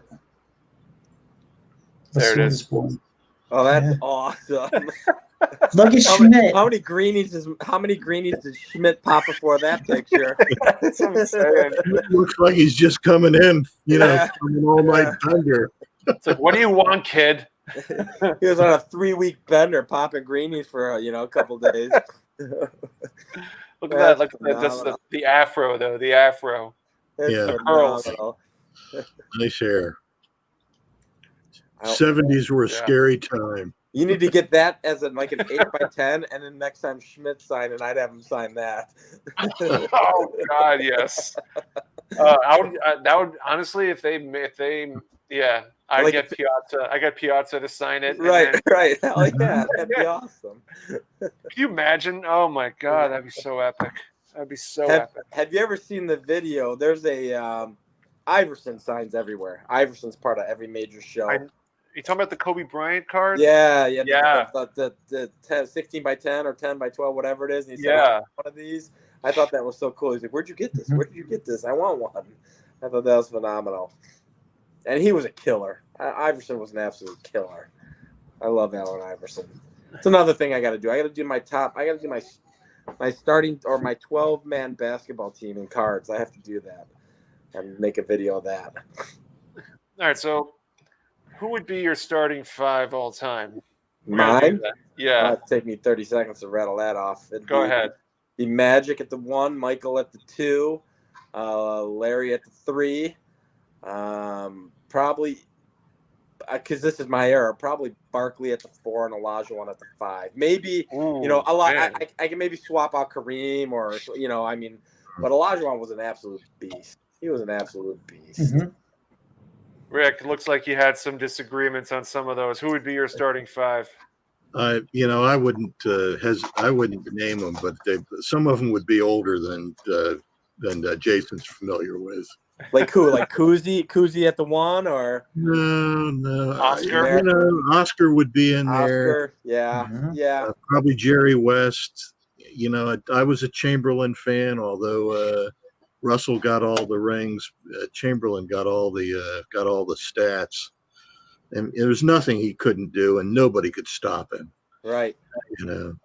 And forwards. I don't. I'd have to think about that. Maybe Elgin Baylor would be one. That's an interesting choice. That's who I have. Yeah, I have him here. Yeah, Oscar's a definite one. Elgin Baylor's up there. I agree with that. I actually, But it's really according to what you experienced. Right. That makes sense. It's understandable. Who would be your 6th man? Billy Cunningham. Billy Cunningham. Hey, I got a cool little Cunningham for you. Yeah, there we go. If it wasn't him, it would be John Havlicek. Yes. Yeah, Ooh, that's a good one. That's a good one. Kevin McHale would be a good one because he was actually a 6th man for like half his career. Yeah. Who's that now? Kevin McHale. Kevin McHale. Yeah. He was. I can't believe he was a 6th man for half of his career. Tony, you got a ruler? Look at that beauty. Hold on. There you go. Do you have wow, that's a 7? Yeah. Man, oh man, casually just bringing that up. Sammy, you're not getting rid of those, are you? You keep No, definitely not. Definitely not. I love the rulers. Right. I have the career. I mean, I'm trying to get all the Hall of Famers. I pretty much have most of them. I think I need Jerry West and Dave Bing. I tried to get a Dave Bing at Strongsville, but the dealer, he had it at 45. I asked if he would do 40, and then he was like, "How about 42?" And I'm like, I think I'm good. See, there you go. That's another one where you're like, all right, I'm walking away from this. Yeah. It was So I mean, Brian warned me about that particular dealer, and I was like, all right, I'm gonna throw the dice and see if I can get it.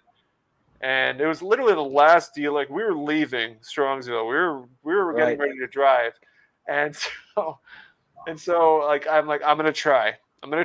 I see that he has a Dave Bing.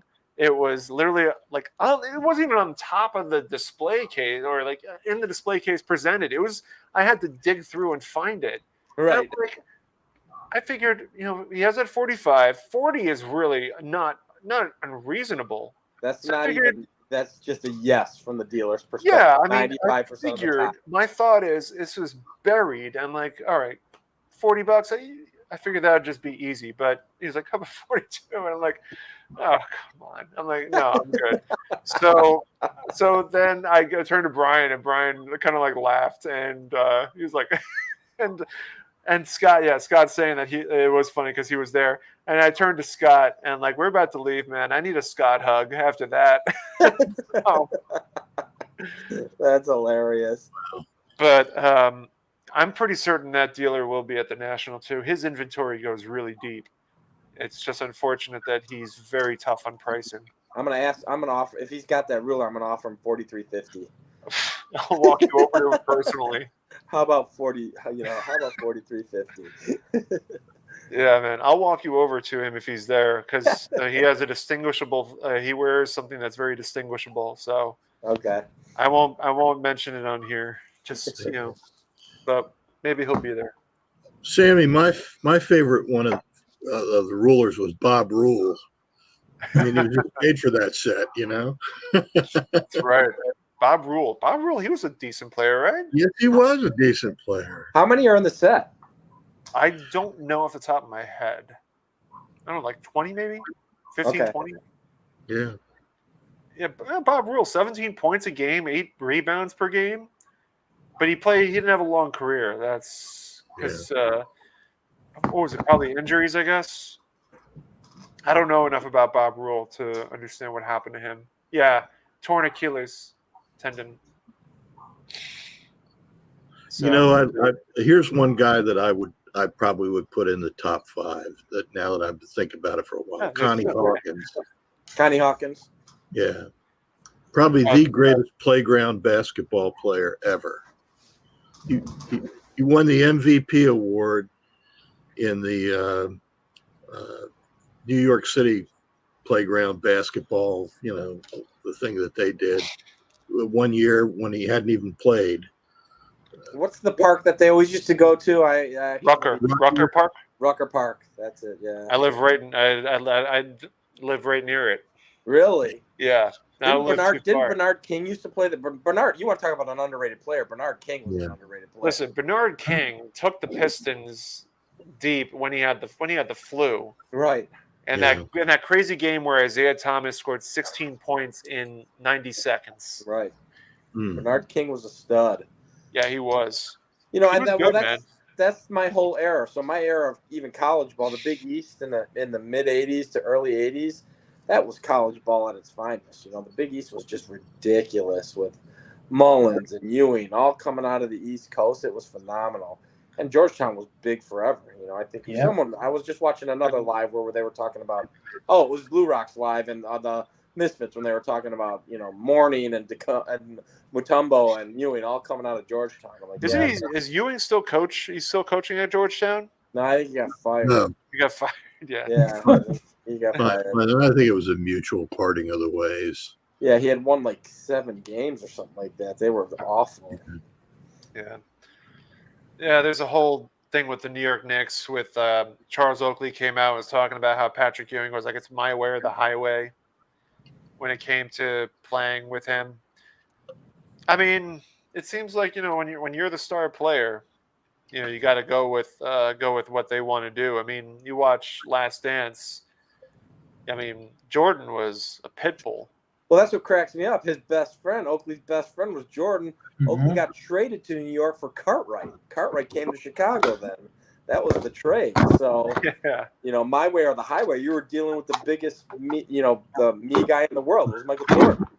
Had the right to be. He's the greatest player ever. Oakley was never any threat to do much around the basket except rebound. Exactly. He shove guys out of the way. Yeah, he was. What a strong man. You guys ever watch there's an old videotape called the NBA Awesome Endings. It was a tape that came out probably in 1990, I guess, or 91. I love watching it. It hypes me up about old NBA basketball. And they have a segment on there where they talk about the rebounding championship that it was not obviously an official thing, but it was kind of like an internal thing that happened between Michael Cage and Charles Oakley about who will get the most rebounds for that year. And Michael Cage ended up on top. Michael Cage was a big guy too. He was thick and a bit, just a big muscle guy. And you had all that back then. Who were it was the Davis brothers. I mean, they weren't really brothers, but Anthony Davis and the two Davises in Indiana were just big, thick, rebounding kind of guys, and it was a different era. I mean, I loved. Here's the name for you, Paul Silas. Oh yeah.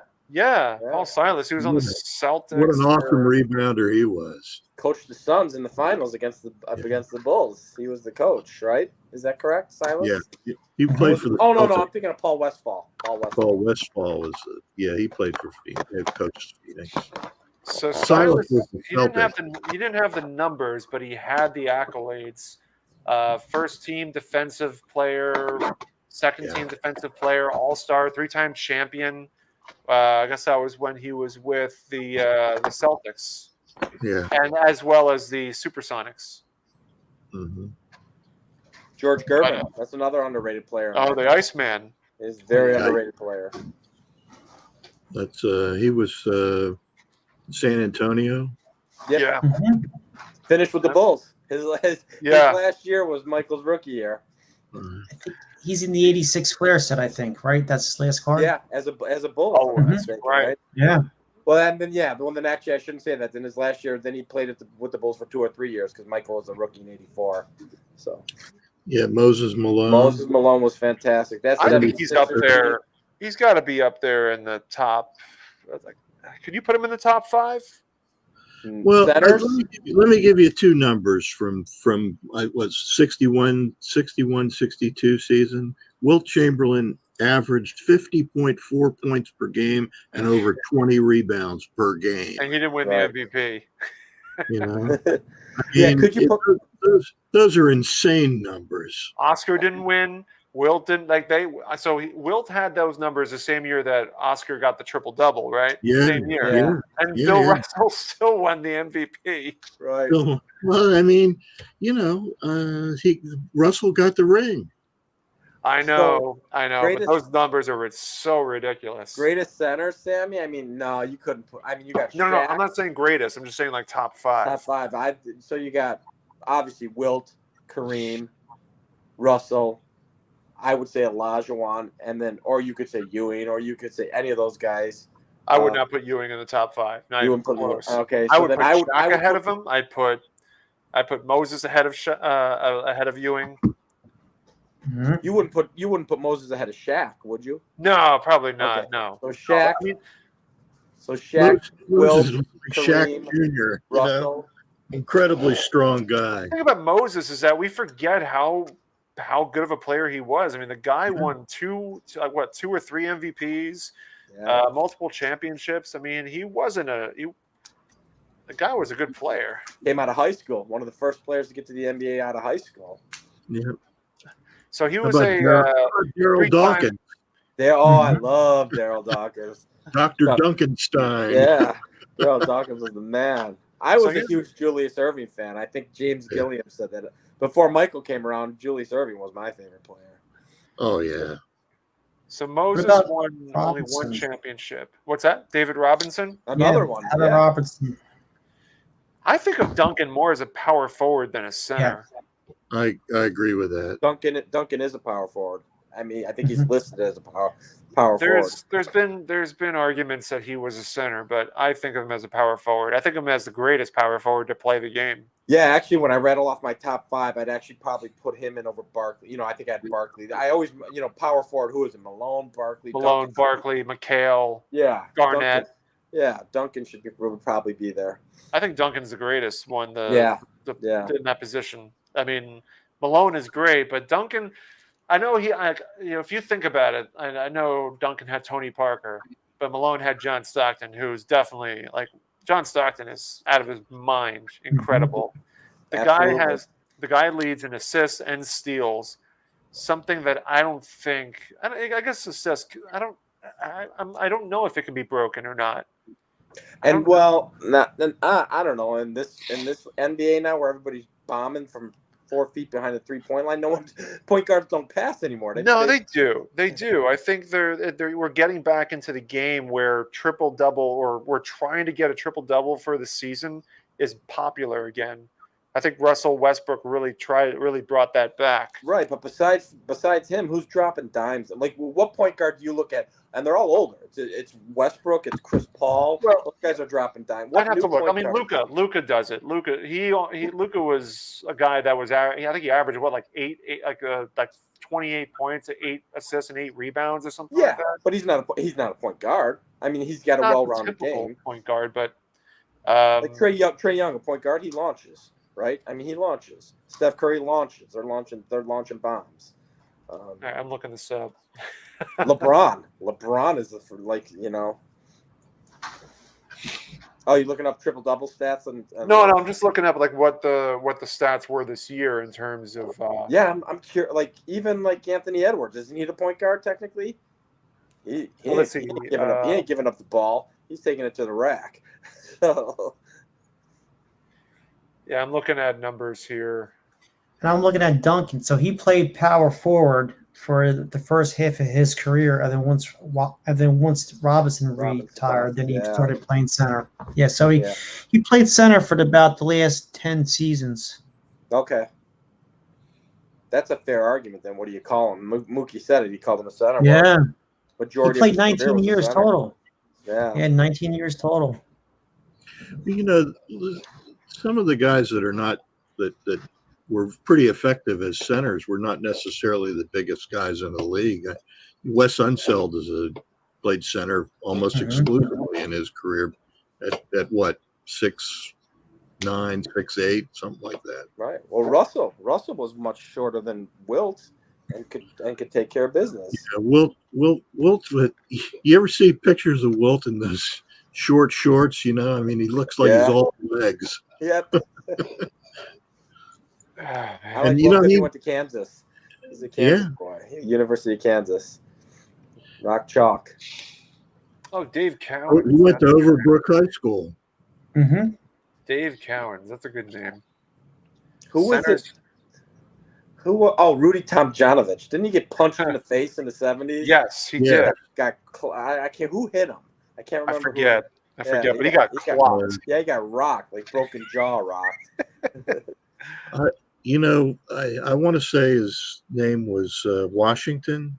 It was. Yeah, Kermit Washington. Kermit Washington. Okay. That's it. Yeah. And now TJ's going to find his Kermit Washington card. He was the guy who was on the floor to protect Kareem. Okay. With the Bucks? Yeah. And something happened, and Tomjanovich ran by Kareem and shoved him or something. I mean, there was not a big altercation, but it was big enough, and Kermit Washington just came out of nowhere as far as Tomjanovich was concerned, and just cold cocked him. He cold cocked him. Yeah, like out of nowhere. Yeah. People who were there said that it sounded like a ripe watermelon hitting the floor. Probably one of my favorite fights is like 80, I think it was 1980 or 81 when Bird and Julius Erving fought, and it's like I don't know who was holding Bird, but Julius Erving like literally hit him square on the nose. but it was incredible, man. Like I remember who remembers the was it the Ron Artest when he went up? Was it Ron Artest? Was it Rumble in the Mayhem in the Meadows or something like that? No, it was Malice in the Palace. Yeah. Yes, that's what it was. Yes. Malice in the Palace, because it was in Detroit. So Rick brought up Wilt. Hell, he stood up. He was a giant compared to his peers. Here's a high school photo. Hang on a sec. Oh, that's awesome. What is that? Is that Wilt? Yeah, so this is from Overbrook. This is from his senior year, and it's a high school game. And you can see Wilt over here. And just look how much he towers over everyone else. That's awesome, TJ. That's cool. Man, That's an awesome TJ's picture. doing fire. Yeah, that's I just wanted to show some Wilt because, you know, growing up, it's like baseball players, you know, guys who we grew up with, the elite Hall of Famers in the 80s. They don't really get talked about as they used to. You know, Yogi Berra is a perfect example. Eddie Matthews. I think the same thing's happening to Wilt now. You know, everything is Jordan, which is deservingly so. Can't say LeBron. And people are talking less about guys like Magic and Bird to some extent. But when it comes to Wilt Chamberlain, the guy averaged double-doubles, triple-doubles. The guy 100 points a game, They changed rules just for him, just to make it harder to score on him, to score for him, and he still scored. And he would get beat up in the paint. He would give up he would also give a beating too. But I just think that just because maybe there's not enough game film or radio of his games, he's just become one of those players where I think he's too much of a myth now. Yeah. Sure. And I think as time passes, right? He's like George Mikan was for people my age. I mean, everybody knew his name, but nobody ever saw him play. He also went to DePaul. He's an also. They weren't even on TV back then. Right. I mean, I think there were many years in Russell's run of championships where the finals might have been on TV, but the final game. But Rick, the year Magic and Larry faced each other their rookie year in the finals, it was on tape delay. It wasn't even live. It was on tape delay, and that's in what? That's in '81. So the NBA started to take off after that year, right? Because of Larry and Magic. I should say, if I said Michael, I meant Magic. But yeah, their very first was on tape delay. Yeah. That's 82. Is that what is that? That's 80. That's a second year card. Yeah. 81, 82. 81, 82. Okay. Then, I think their NCAA finals was 1980 or 79. 79, I think. 79. 79. make TJ happy there. Actually, I have two of them. Oh, nice. Yeah. And then Russell. I actually like some of those inactions. I think that's cool. Yeah. There's a nice looking Magic.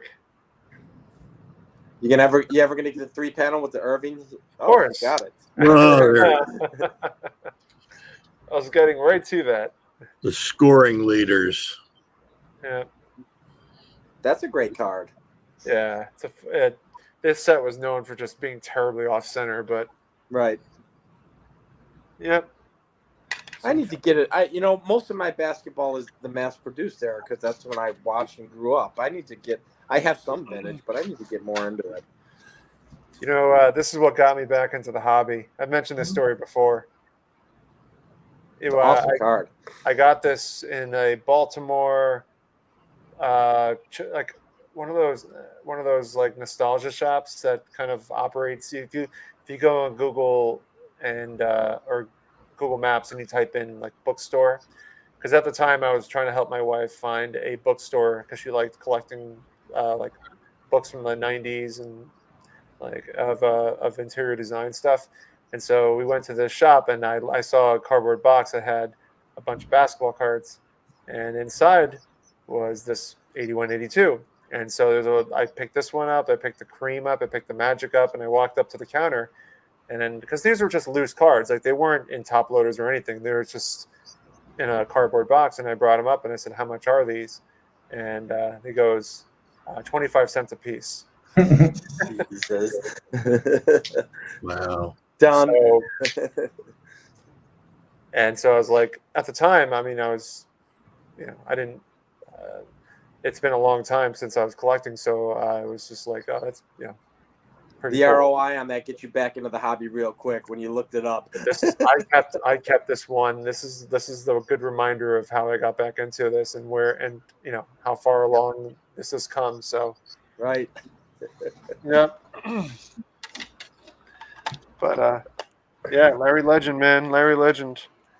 Sammy, we always veer off to basketball. I think we're I am a big basketball fan, and we always tend to veer off to basketball. It made Andrew very happy because he loves basketball. Andrew is the potentially a future Hall of Fame commentator.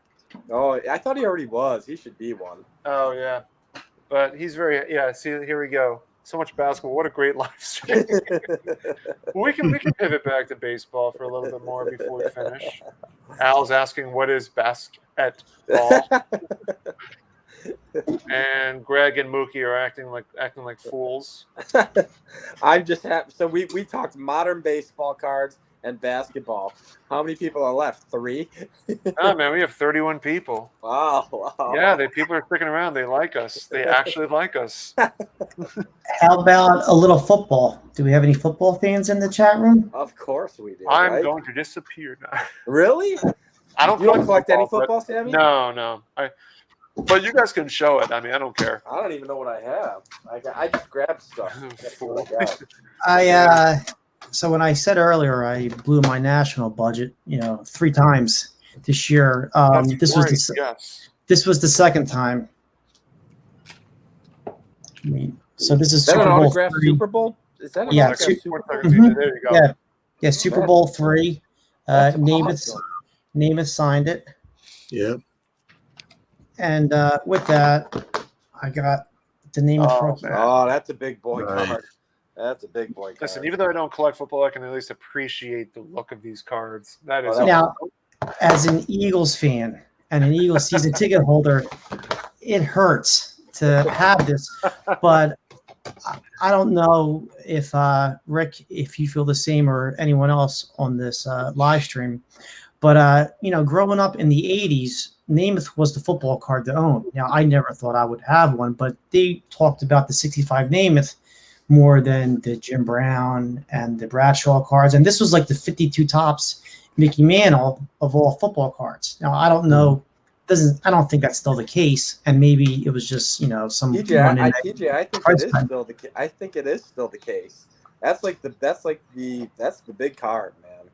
That's the bit. To me, that is comparable to the 52 Mantle, like you said. Like, that's a great card that everybody wants, and I didn't get to see him play that much, but I know to me that's the big boy card at least. Yeah, I just wonder, guys that came after him like Montana, Manning, and Brady, they put up these insane numbers.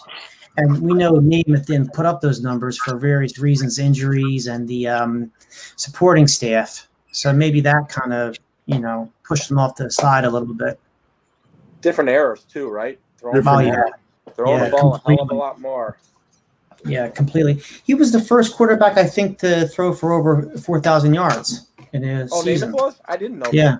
That. I don't know if it was just for the AFL or if it's an NFL record, but now that's kind of like common. If you're not throwing for 4,000, then I'm rummaging through to see what I've got for. Oh my goodness, I got modern. Everyone's gonna leave. I got some modern football. Oh, there it is, Deacon Jones. So. Yeah, I have a catch-all box here. I'm like, and Sammy and I talked. I said, "What are we showing?" He's like, "Yeah, whatever you want." So I just brought it. While you're looking there, let me show you a couple of cards. That, go ahead. Sammy's got control. He can zoom. Yeah. 2 of them are kind of my oddball cards. I mean, not really, but they're a little different than what you used to normally say. There's a 48, 49 leaf. That's a beautiful card. That is a gorgeous card. Yeah, it's pretty. It really is. When did you buy that, Rick? 2 or 3 years ago, I think. Was it online, or did you buy it at a show, or? I bought it at a show. Very cool. And here's anybody ever see this set? What is it? It's the. It's R346 blue tint, 1948. All of these are, it's just blue and white. I'm not familiar with. If I have, it was either on Mangini's channel or something you were. It's all 1948. Only did it 1 year, and they're not really all that attractive. But I thought it was kind of cool. That is very cool. And here's a 41 play ball DiMaggio that has been pretty badly trimmed, but got an authentic grade. It's an iconic card, iconic year. Yeah, Rick is bringing fire. I don't have that kind of fire. I was going to show some football, and Rick's bringing out these giant bangers. I don't even want to show it now. Those are awesome cards, Rick. You got plenty of good ones, no doubt. Yeah. I really do, like you mentioned it before, the oddball stuff. I think that's really pretty cool. the Red Hearts and the Dandies and Cons Wieners and just on and on and on. That is a card I'm actually looking for, and being a White Sox fan, I know Wilson Franks had a Nellie Fox, so I'm kind of, Wilson Franks has had a Nellie Fox card, so I'm looking for that at the Okay, yeah. And those all are a little pricey. I mean, those get up there. There are two of those Wilson Franks cards in that Mike Payne 300 Great Cards book. Yeah, one of them's got to be the Ted, right?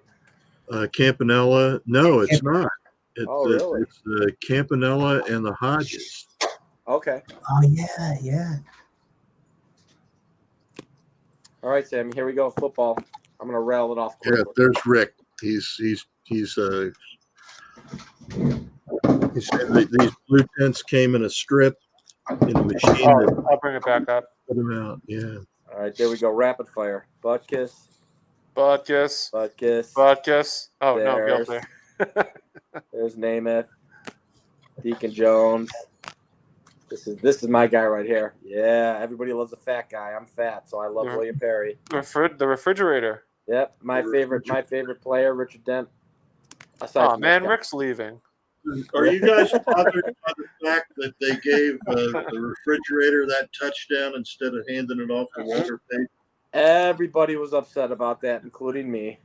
Listen, the refrigerator is known for one thing: beating Bam Bam Bigelow at WrestleMania. That's right. That's right. That's exactly right. So, so that you know what, at the time, so I remember that very well because I was only 12 years old, but the Bears, the last time they won the Super Bowl, and they were talking about it when it was going on. Like, how are they giving this guy the ball and not handing it off to Walter Payton? And actually, Mike Ditka openly said that's one of the things he regrets. He wishes he never did that, and he should have handed it off to Walter. Oh man. Who, in my opinion, is one of the greatest football players of all time. That's my guy. That's another card the rookie card, his rookie card, in like a 5 or a 6. That might be a national pickup. Yeah.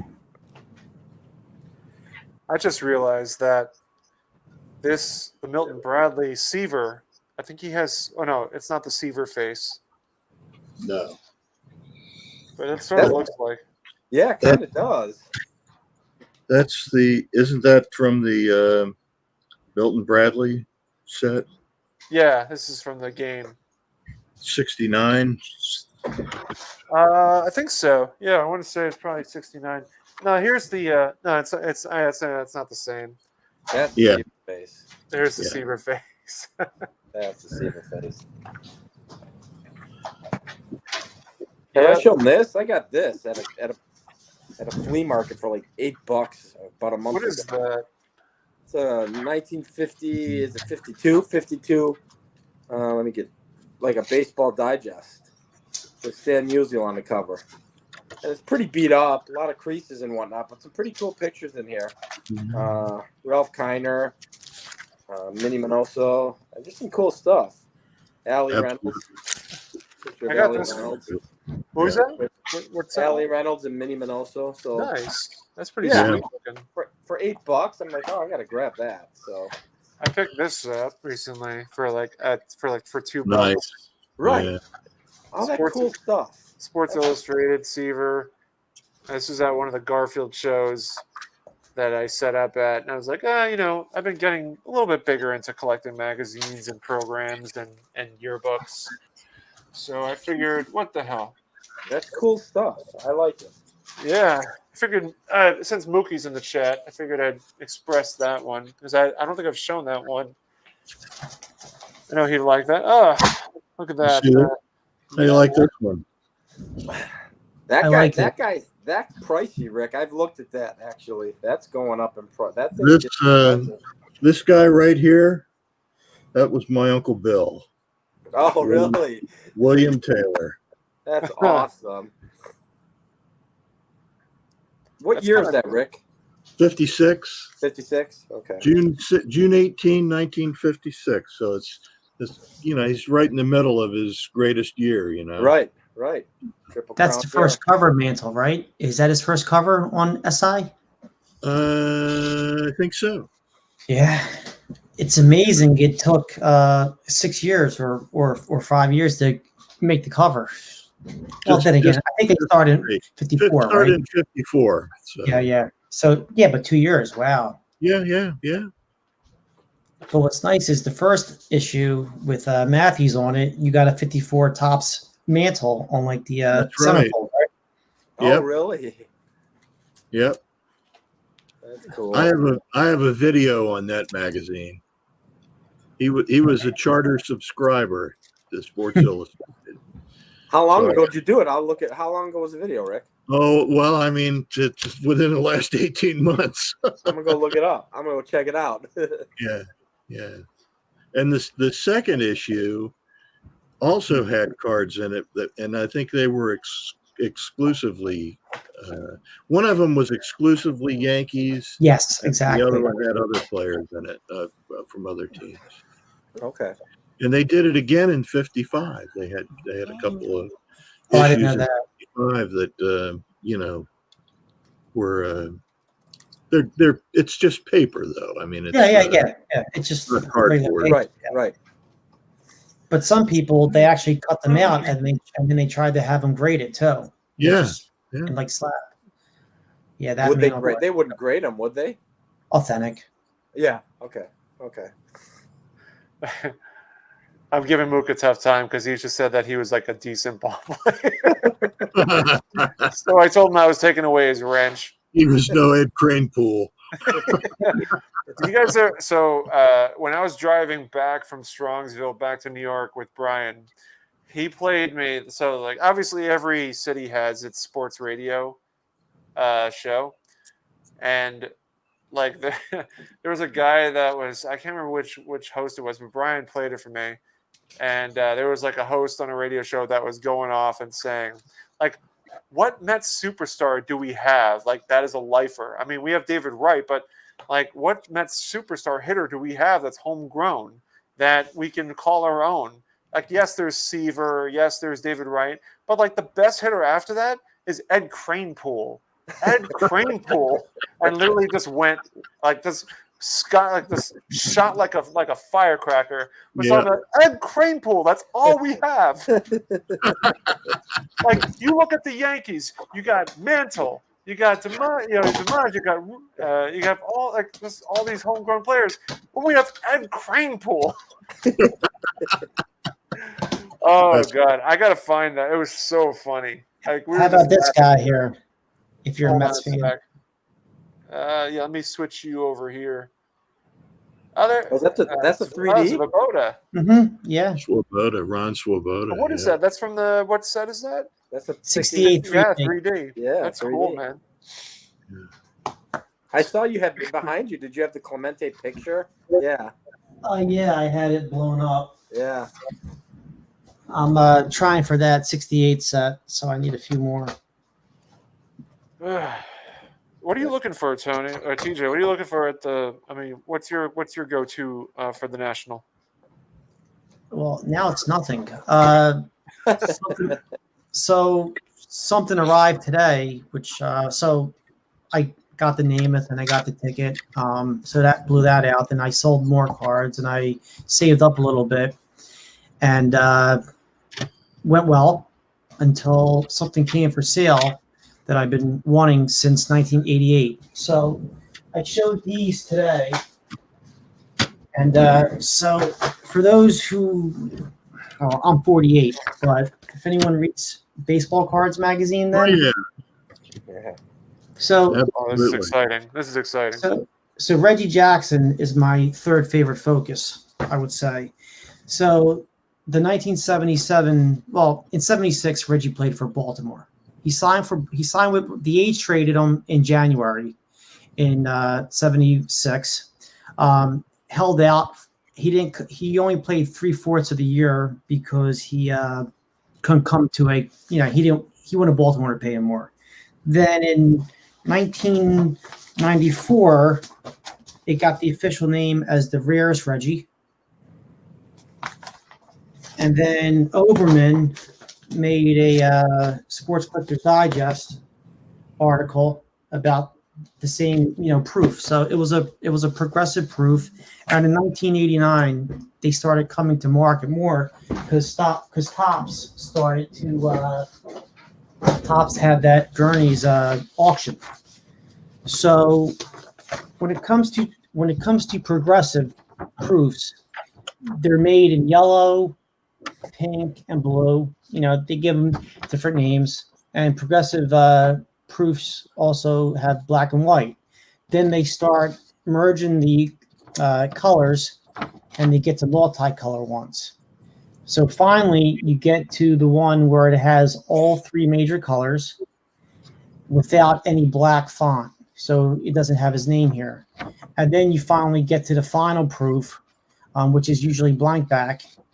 And that matches what the final card's going to be. So in 76, Reggie is shown. In 77, Reggie's shown wearing the Yankees uniform, and the helmet is airbrushed because it's a 1975 photo of Reggie at the Coliseum wearing the A's uniform. So this came today. Wow. So it's not the one that goes for million tons of dollars. Right. So this is it's the second full color progressive proof, and it's just missing the black font, but it has all the black in his in the photo. And then So what that is, TJ, just so you know, because I'm in the printing business, that's 4-color process. 4-color Yes. process is yellow, magenta, cyan, and black. That's what Exactly. prints 99% of the cards that we look at. Now, occasionally you'll get spot colors and special colors, and now on today's cards, there's all this special foil and whites and all sorts of stuff, and it's more than just offset printing. But everything that we collect, 90% of it was process colors only, 4 colors only. So, well, each cylinder represents a cylinder on the press, and boom, it goes. So first you're going to run the yellow, the magenta, the cyan, and the black. So the 3-color proof CMY without the black, typically the black is all the copy because copy was in black. So you might be missing the copy but have the other 3 colors in it. So yeah, it's crazy because like in the industry, you used to make, back in the day, they don't even do this anymore, you would make what they called color key proofs. So you would make a layered proof of each of those colors of that card, and then when you got down and when you laid them down, they would look like that all said and done with each layer, yellow, magenta, cyan, and black, running down one on top of each other. So now you depressed me because I'm talking work. No, this is great. That's what I do. So this is great. So I was also so the person who had this, it went unsold in a 2019 Robert Edwards auction, and before they cut the cards up, I don't know, he bought the whole sheet, and this is what the sheet looked like with this card. Yeah, that's cool.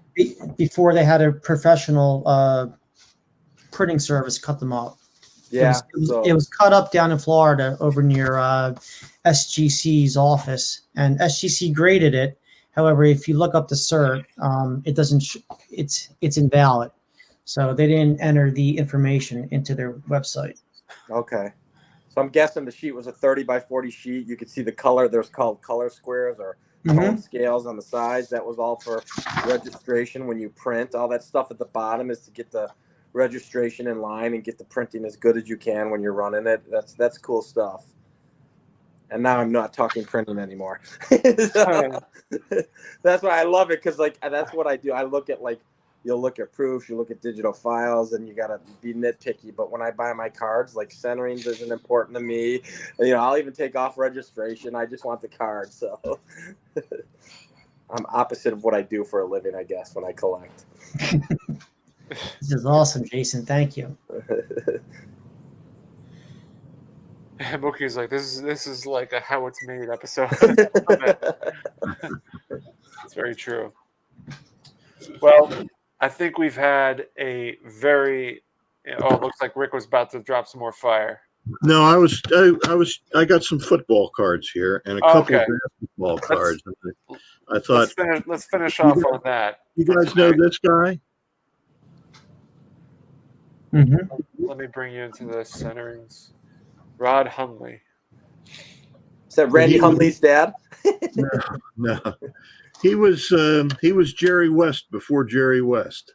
Okay. He's from West Virginia, and he played a college game at Madison Square Garden, wherever it was back in 1955 or 54, and he shot his last foul shot laying down in the circle. I mean, he was laying down and shot it. That's awesome. He always did kind of weird stuff, like near the end of the game, if West Virginia was up by a point, he'd dribble around until there was about maybe 2 seconds left, and then he'd just throw the ball up in the air so that when it came down, the buzzer would Time be was off. Right. And he's in that. That's the 61, 62 Fleer, and this is the 57 Tops for Hot Rod Hundley. That's a cool set. Yeah. Beautiful card. So then I got some quarterback cards here. This is I mentioned this Montana earlier. That was in that collection of cards that had the Michael Jordan card in it. And then here's a couple guys you probably heard of. Art Starr, and now this is a guy I think is the greatest quarterback in the NFL ever. University of Louisville. Johnny Unitas. Yep. Could have been a Pittsburgh Steeler. He was the greatest, right? Up until when? Maybe Brady? I don't know. You know, most people say Unitas forever was the greatest. Yeah, I'm not a Brady fan, so people can say whatever they want. This is a Jim Brown card, the Toyota action cards. I'm sure that's against the Giants. Yeah. This is another one of those cards that was in that package of, cards that I got with the Jordan. How about the cards inside the background? I love that photo. I love this picture for that reason. Yeah. Yeah. What is it? A parking lot? Whose car is that? And why would it be in the background? And then of course this one is. Yeah, that's a big card. That's the rookie card. That's a big card. So. Big boy card. Yeah. That's good stuff. Rick showing the fire. I'm good. I'm glad. Yeah. Well, I just since we had some football, I don't have a lot of football cards, but I only have like two. I have a few. We did cover the gamut. I will say that, Sam. Yeah, we definitely did this time around. But We should hockey. Just Soccer. Yeah, just no hockey.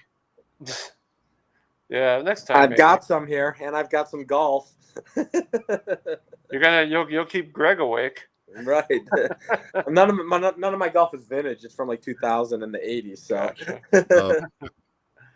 Greg is all about the good vintage golf. Yeah, there's a Ben Hogan card in the Burke Ross cards. They have other sports besides. Yes, and they've got a couple Wheaties too. There's a Wheaties. I think is Gene Sarazen maybe. Yeah, maybe. Yeah. I don't know. Next time, Greg. Next time. Not now. We're about like 2.5 hours deep, and I gotta get some sleep. But listen, either that or you gotta go get a 6-pack of beer. Right. I was about halfway through the 6-pack I have, but I got to drive to Maryland tomorrow, and I still have to pack. So we'll definitely get around to some golf and hockey next time. We're doing this next week before the National. Yes. And we have potentially have somebody lined up as we're talking about it. But listen, it was a lot of fun. I think this was a lot of fun. And TJ, Rick, and as well as Mike, I appreciate you guys coming on. So Thank you. yeah, it was a lot of fun. You guys showed some real awesome cards. Yes, you guys are the best. Some fire, some big cards. That's all. Big names. That's what we want to see. Thanks for having. Yeah, absolutely. Absolutely. Any final words before we depart? Nothing here. I'm looking forward to seeing everybody at the National. We're going to do one more show before then, and then it's going to be all mayhem for 3 or 4 days in Cleveland. Yeah, light absolutely. Cleveland up. So I'm excited. Me too. Me too. All right, guys. I think we're going to have a lot of fun. Oh yes. Yes. Definitely will do so. All right, guys. Thanks so much. We will catch up soon. We'll see. Definitely Rick and TJ will see y'all in a few weeks. yeah. All right. Thank you. Thanks, everybody. Take Not care. long now.